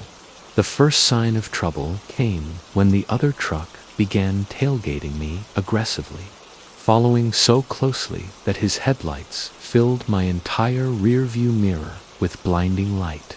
This kind of behavior is not only dangerous, but also considered extremely unprofessional in the trucking community, where maintaining safe following distances is a fundamental rule of highway safety.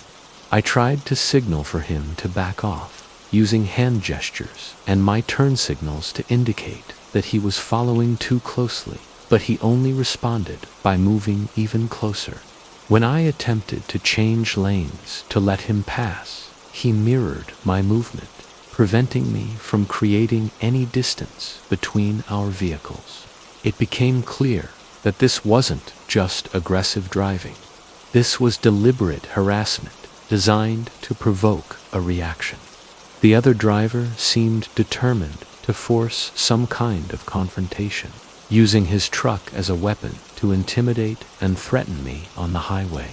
The dangerous game of cat and mouse continued for several miles, with the other driver alternating between tailgating and attempting to overtake me in unsafe situations. He would pull alongside my truck and try to force me off the road, then fall back and resume his aggressive following. The situation was becoming increasingly dangerous, not just for us, but for other drivers on the highway, who were being forced to navigate around our moving confrontation. When I finally pulled into a truck stop, hoping to defuse the situation by giving the other driver space to cool down, he followed me into the parking lot and deliberately blocked my truck, preventing me from leaving. As soon as I stepped out of my cab, he was there waiting for me, a tall, imposing man with obvious anger management issues and what appeared to be a serious chip on his shoulder about whatever he thought I had done to him on the highway. The confrontation quickly escalated from verbal to physical, as he accused me of various driving infractions and refused to listen to any attempts at reasonable explanation. His anger seemed completely disproportionate to whatever minor traffic incident had triggered it, suggesting that he was dealing with personal issues that went far beyond our encounter on the highway. He was looking for a fight, and I had simply been unlucky enough to provide him with an excuse. Other drivers at the truck stop tried to intervene, but the situation had already gone too far. Before anyone could effectively step between us, he threw the first punch, connecting with my jaw and sending me staggering backward into the side of my truck.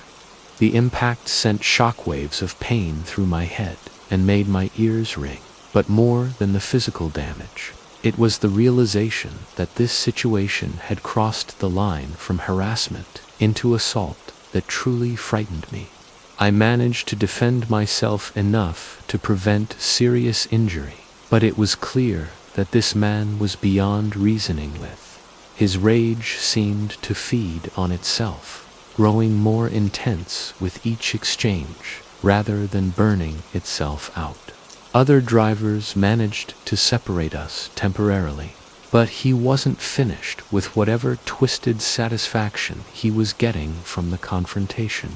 When I tried to leave the truck stop, he followed me back onto the highway, resuming his dangerous pursuit with even more aggression than before. He was now driving recklessly, weaving between lanes and attempting maneuvers that could have resulted in serious accidents involving innocent drivers. His behavior had escalated from road rage to something approaching vehicular assault, and I began to fear for my life as well as the safety of everyone else on the road. The pursuit continued through increasingly dangerous terrain as we left the main highway and wound through smaller roads where there were fewer witnesses and less chance of encountering law enforcement. He seemed to know the area better than I did, cutting me off at intersections and forcing me to take routes that led away from populated areas and potential help. At one point, I spotted what appeared to be a police car parked along the roadside and swerved toward it, hoping to get help from law enforcement. But as I got closer, I realized it was just an abandoned vehicle, possibly one that had been deliberately placed there to create false hope for people in situations like mine. The other driver had led me into what felt like a carefully planned trap, away from witnesses and help. The chase finally ended when I managed to lose him in a complex maze of industrial streets, using my knowledge of similar areas to navigate through a series of turns that eventually broke his visual contact with my truck. I didn't stop driving until I reached a busy area with plenty of witnesses and potential help, my hands shaking and my heart pounding from the adrenaline and fear of the encounter. When I reported the incident to authorities, they took it seriously but warned me that road rage incidents were becoming increasingly common and dangerous.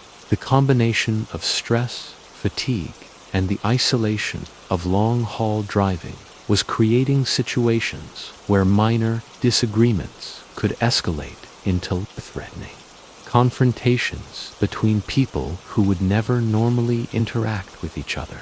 The experience taught me valuable lessons about the importance of avoiding confrontations on the highway and the reality that there are unstable individuals operating commercial vehicles who can pose serious threats to everyone around them. It also made me much more careful about my own driving behavior, knowing that even innocent mistakes can trigger dangerous reactions from people who are already on the edge. Story 25. The Gas Station Discovery. The gas station appeared out of the darkness like something from a horror movie, its flickering neon signs casting eerie shadows across the empty parking lot as I pulled my truck up to the fuel pumps. I had been driving for 9 hours straight through some of the most desolate country in Nevada, and my fuel gauge was hovering dangerously close to empty. This rundown establishment was the first sign of civilization I had seen in over 2 hours. And despite its obviously neglected condition, I had no choice but to stop and refuel. The place looked like it had been forgotten by time and progress, with peeling paint on the building walls and rust stains streaking down from the metal roof. Several of the fluorescent lights in the canopy over the pumps were either burned out or flickering intermittently, creating an unsettling strobe effect that made the shadows dance and shift in ways that played tricks on the eyes. The silence was oppressive, broken only by the distant hum of electrical equipment and the occasional creak of metal expanding and contracting in the desert. Night air. As I climbed down from my cab and approached the fuel pump, I couldn't shake the feeling that something was fundamentally wrong with this place. There were no other vehicles in sight, no signs of recent activity, and no indication that anyone was actually working here. The building itself appeared to be dark, except for a single dim light visible through what looked like a small office window near the front entrance. I began the process of fueling my truck, but my attention was immediately drawn to strange markings on the concrete around the pump area. At first glance, they appeared to be simple stains or discoloration from years of spilled fuel and general neglect, but closer examination revealed patterns that looked disturbingly like drag marks. The scratches and gouges in the concrete seemed to lead from the pump area toward the back of the building, as if something or someone had been pulled across the rough surface against their will. The fuel pump worked normally enough, though the mechanical clicking and worry sounds it made seemed unnaturally loud in the oppressive silence of the desert night. As I waited for my tank to fill, I found myself constantly scanning the area around me, unable to shake the feeling that I was being watched from somewhere in the surrounding darkness. Every shadow seemed to hide potential threats, and every small sound made me jump with nervous tension. It was while I was replacing the fuel nozzle that I first heard it, a faint sound that seemed to be coming from somewhere behind the building. It was barely audible over the ambient noise of the gas station equipment, but it sounded unmistakably like someone whimpering or crying for help. The sound was so quiet and intermittent that I initially tried to convince myself it was just my imagination, perhaps the result of fatigue and too many hours alone on the road. But the sound persisted, growing slightly louder and more distinct as I focused my attention on it. It was definitely human in origin, and it carried a note of desperation that sent chills down my spine. Against my better judgment, I found myself walking around the corner of the building to investigate. following the sound toward what appeared to be a small door set into the back wall of the structure. The door was slightly ajar, with a thin line of dim light visible around its edges. The whimpering sound was definitely coming from inside, and as I got closer, I could make out what sounded like muffled speech, as if someone was trying to call for help through a gag or restraint.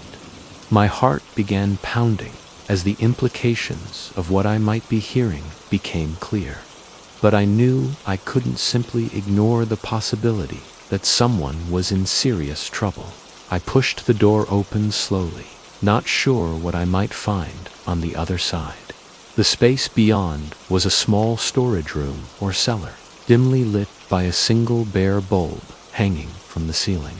What I saw inside made my blood run cold and confirmed my worst fears about what was happening at this remote gas station.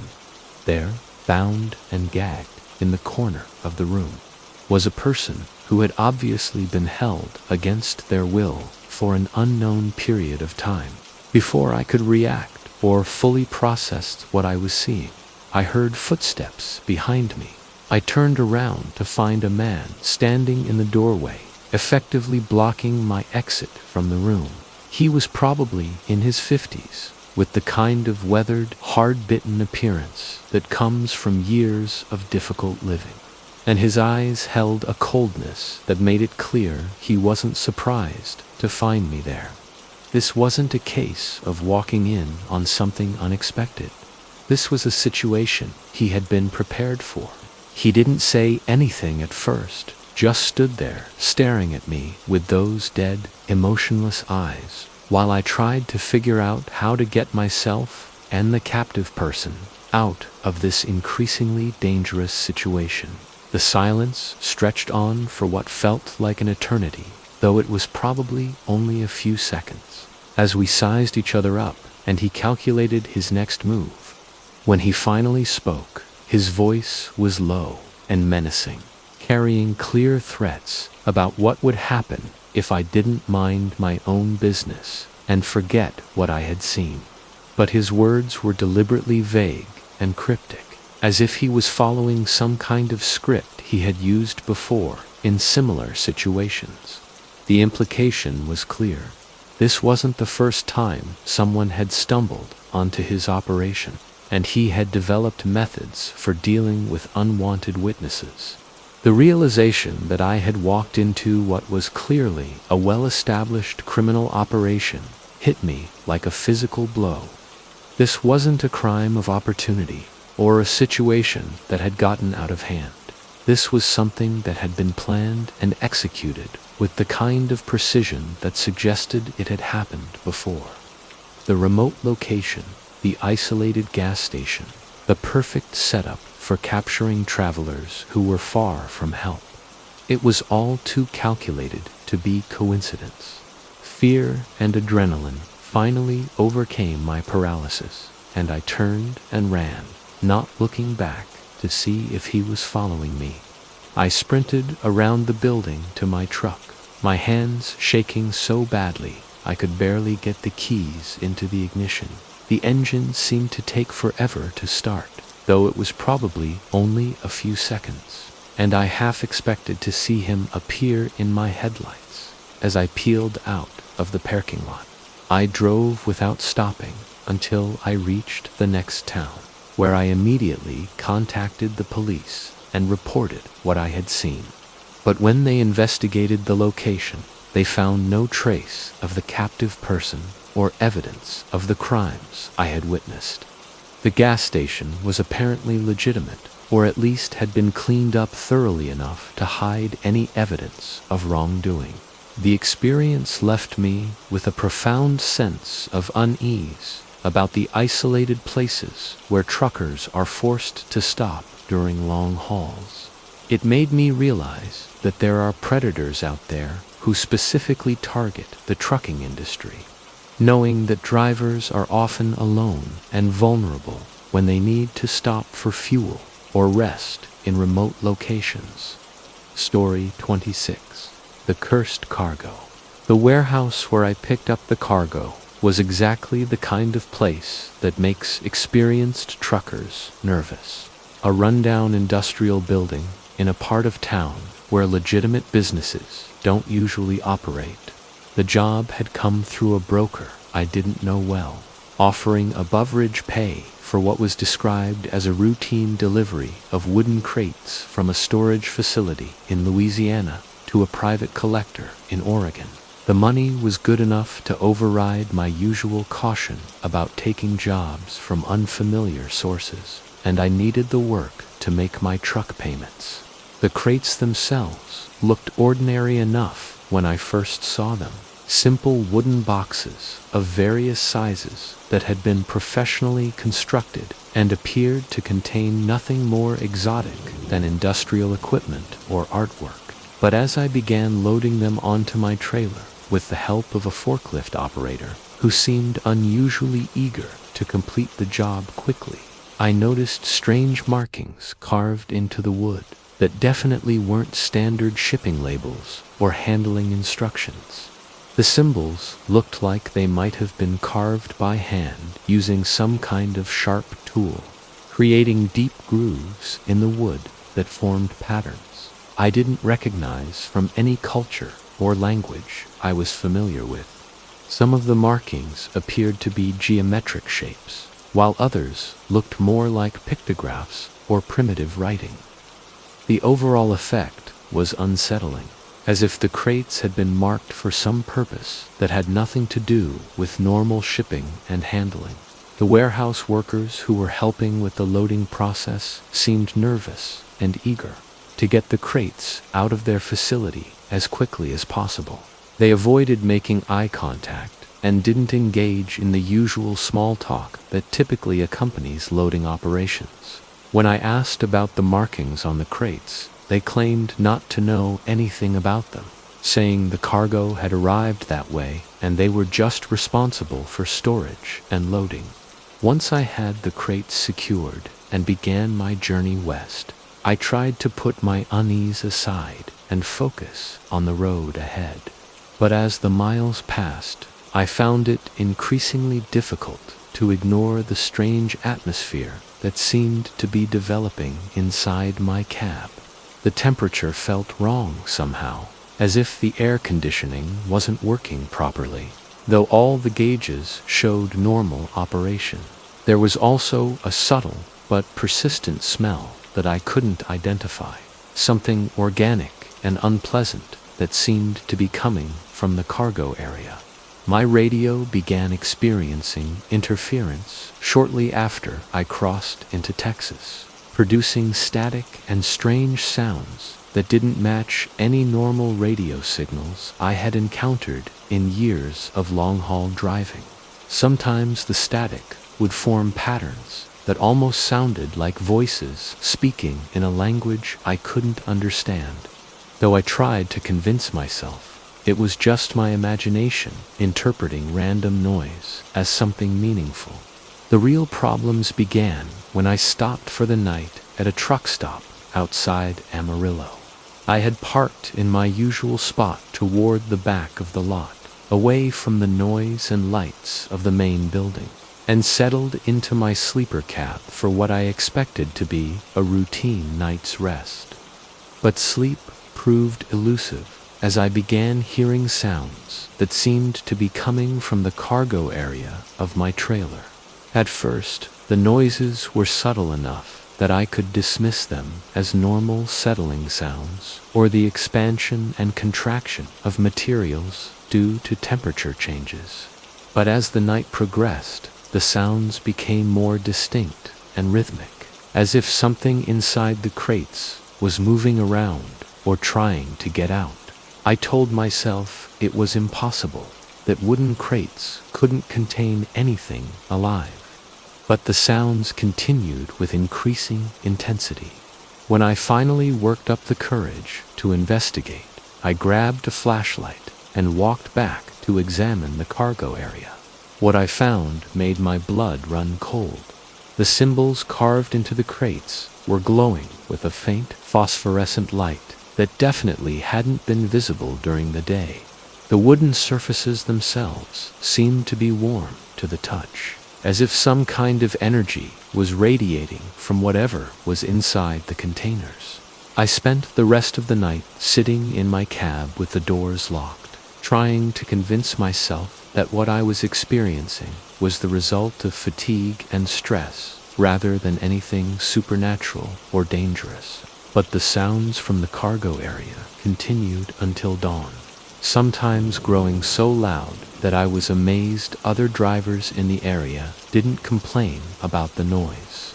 The problems escalated during the second day of driving, when my truck began experiencing mechanical issues that made no sense given its recent maintenance and generally good condition.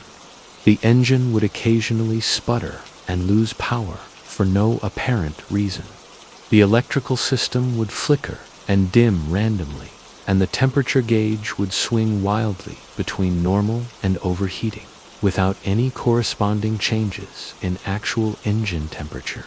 By the time I reached New Mexico, I was seriously considering abandoning the load and calling the broker to report that I couldn't complete the delivery due to equipment problems. But something kept me moving forward.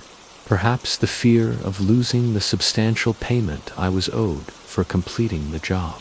Or maybe some kind of compulsion that I couldn't rationally explain. The final night before reaching my destination was the worst of all. The sounds from the cargo area became so intense that they were clearly audible even over the noise of highway traffic. And I began seeing things in my peripheral vision that disappeared when I tried to look at them directly.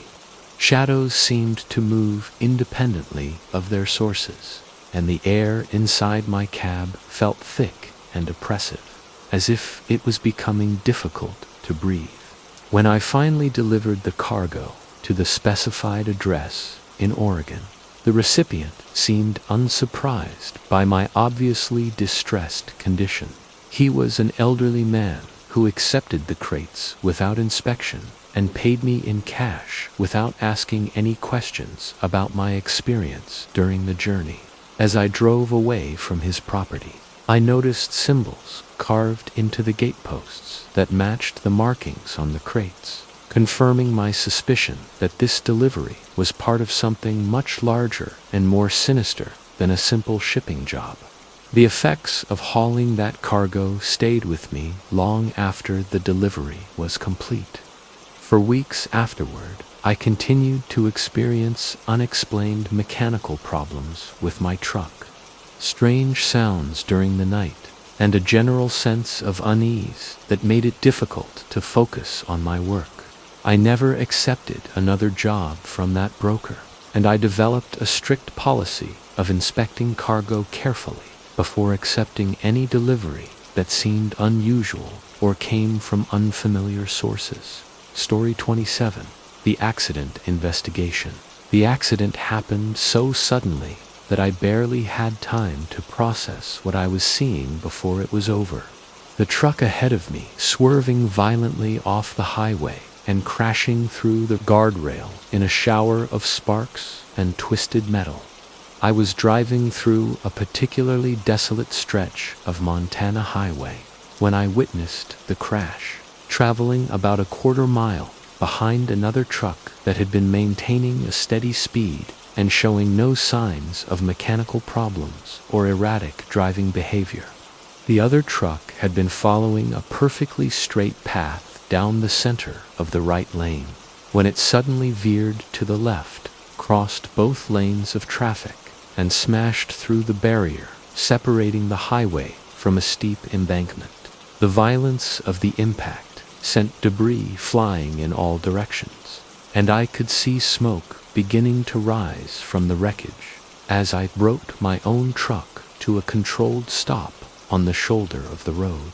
My first priority was getting to the scene of the accident to see if I could provide assistance to the driver who might be seriously injured or trapped in the wreckage. I grabbed my emergency kit and flashlight from the cab and ran toward the crash site.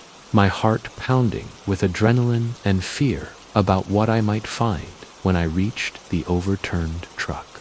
The vehicle had rolled several times down the embankment before coming to rest against a cluster of large rocks. When I reached the wreckage, I could see that the cab had been severely damaged in the crash, with the roof partially crushed and the windshield completely shattered. The driver was slumped over the steering wheel, unconscious and bleeding from what appeared to be a serious head injury. I immediately called for emergency services on my cell phone, while checking for signs of life and trying to determine if it was safe to attempt moving him from the vehicle. While I waited for help to arrive, I began examining the scene more carefully to see if I could determine what had caused such a sudden and violent departure from the roadway. There were no obvious mechanical failures, no signs of tire blowouts or steering problems that might explain why an apparently competent driver would suddenly lose control of his vehicle in such a dramatic fashion. It was during this investigation that I noticed something that didn't make sense. Fresh footprints in the soft earth leading away from the crash site.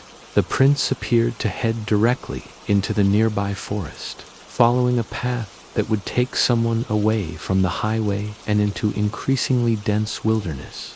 What made this discovery particularly disturbing was that the footprints clearly didn't belong to the injured driver, who was still unconscious in the wreckage.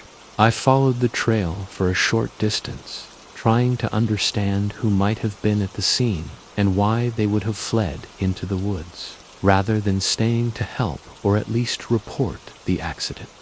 The footprints were clear and recent, definitely made after the crash had occurred, and they showed signs of someone moving quickly and deliberately, rather than wandering aimlessly. About 50 yards from the crash site, I found something that made my blood run cold. A necklace that I recognized as belonging to the injured driver. I had noticed him wearing it earlier when we had both stopped at the same truck stop for fuel.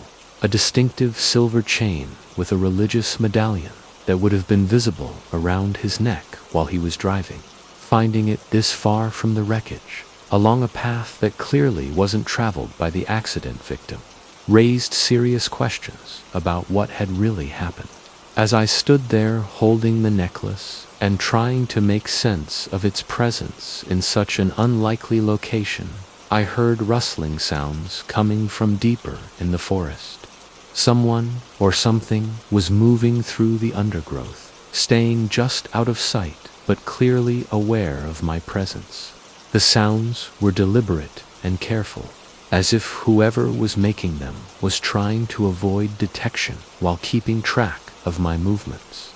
I called out, asking if anyone was there and whether they needed help, but received no response except for the continued sounds of movement through the trees. The situation was becoming increasingly unsettling, and I began to feel like I was being watched by someone who had reasons for not wanting to be seen or identified.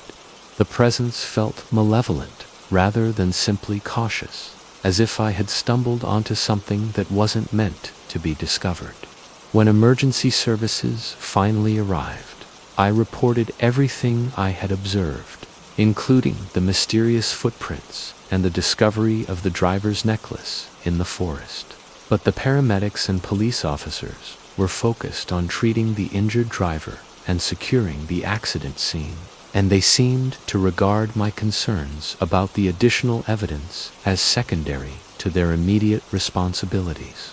The investigation that followed treated the incident as a straightforward single-vehicle accident, possibly caused by driver fatigue or a medical emergency that had caused the driver to lose consciousness while operating his vehicle. My reports about the footprints and the necklace were noted in the official record, but no significant effort was made to follow up on these potentially important pieces of evidence. The injured driver survived his injuries, but claimed to have no memory of the events leading up to the crash, a common occurrence in cases involving severe head trauma. He couldn't explain how his necklace had ended up in the forest, and he had no recollection of seeing anyone else at the scene before or after the accident occurred. His medical records showed no signs of the kind of health problems that might cause sudden loss of consciousness. In the weeks that followed, I couldn't shake the feeling that there had been more to the accident than anyone was willing to acknowledge.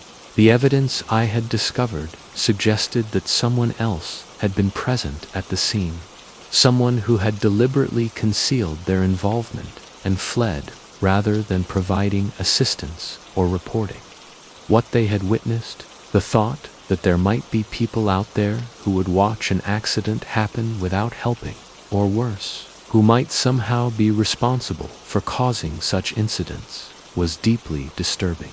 The experience changed my perspective on highway safety and made me much more aware of the potential for criminal activity to be disguised as ordinary traffic accidents.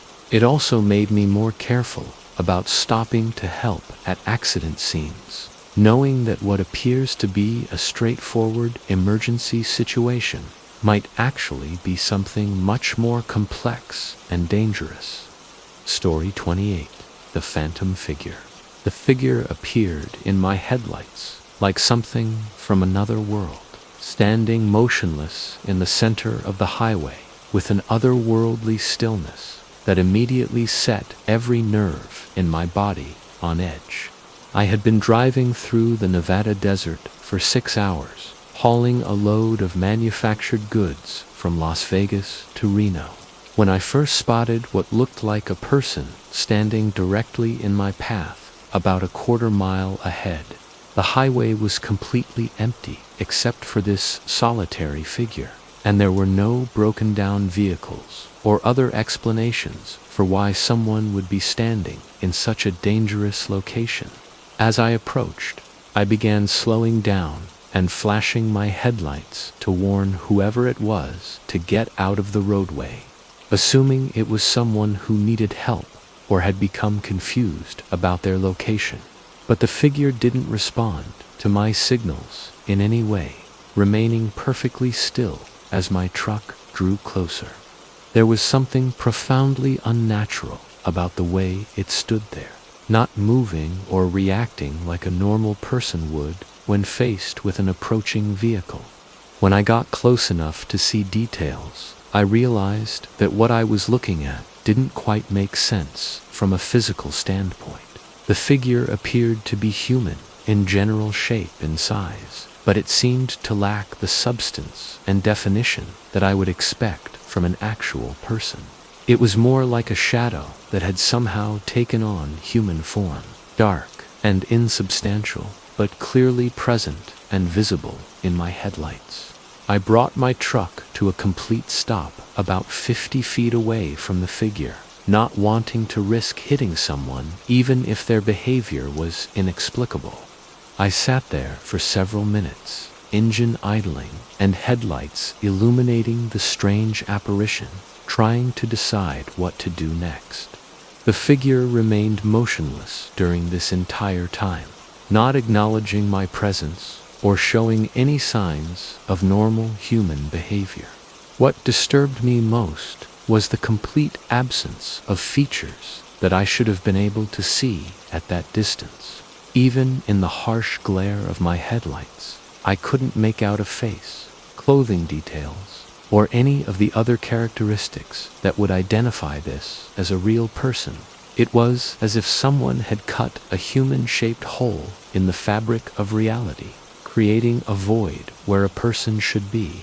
After what felt like an eternity of this strange standoff, I decided to step out of my truck and approach on foot, thinking that maybe the person was injured or in some kind of medical distress that prevented them from responding normally.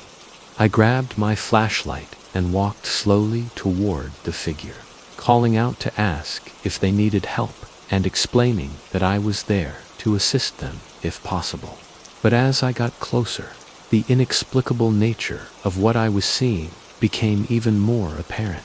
The figure cast no shadow, despite being illuminated by multiple light sources, and there was no sound of breathing or other signs of life that I should have been able to detect at close range. It was like approaching a statue or mannequin, except that it somehow radiated a sense of awareness and intelligence that made it clear this wasn't an inanimate object. When I was about 10 feet away, I stopped and tried to make direct contact, speaking loudly and clearly to get some kind of response from whatever I was dealing with. I asked if they could hear me, if they were injured, if they needed me to call for medical assistance. But there was no reaction at all, just the same eerie stillness that had characterized the figure from the moment I first spotted it. It was at that point that I began to feel a deep, primitive fear that had nothing to do with rational thought or logical analysis. Every instinct I possessed was screaming at me to get away from this thing, whatever it was, and to put as much distance as possible between myself and something that clearly didn't belong in the normal world of highways and truck stops and everyday human activity. The fear became overwhelming when the figure suddenly turned to face me directly, though I still couldn't make out any facial features or expressions. The movement was fluid and unnatural, like watching a video played in reverse or seeing someone move underwater. There was no sense of weight or substance to the motion, just a shifting of darkness that somehow conveyed awareness and attention. I backed away slowly at first, then broke into a run when the figure began moving toward me with that same fluid, impossible motion. I reached my truck and threw myself into the cab, locking the doors and starting the engine with hands that were shaking so badly I could barely grip the keys. When I looked back toward where the figure had been standing, there was nothing there at all, just empty highway stretching into the darkness. I drove away as quickly as safety allowed, not slowing down until I had put several miles between myself and the location of the encounter. My heart was pounding so hard I could feel it in my throat, and I was covered in cold sweat despite the warm desert air. Every shadow on the road ahead looked potentially threatening, and I found myself constantly checking my mirrors to make sure nothing was following me. The rest of the journey to Reno passed in a blur of anxiety and hypervigilance, with me jumping at every unexpected sound or movement in my peripheral vision. I completed my delivery and tried to put the experience behind me, but the memory of that impossible figure continued to haunt my thoughts. Sleep became difficult, and I found myself avoiding night driving whenever possible, especially on remote stretches of highway where similar encounters might occur. I never reported the incident to anyone because I knew how it would sound, and I had no evidence beyond my own testimony to support what I had experienced. But the encounter changed my understanding of what might be possible on the lonely highways where truckers spend their working lives, and it made me much more aware of the thin line between the familiar world of diesel engines and CB radios and something altogether more mysterious and threatening.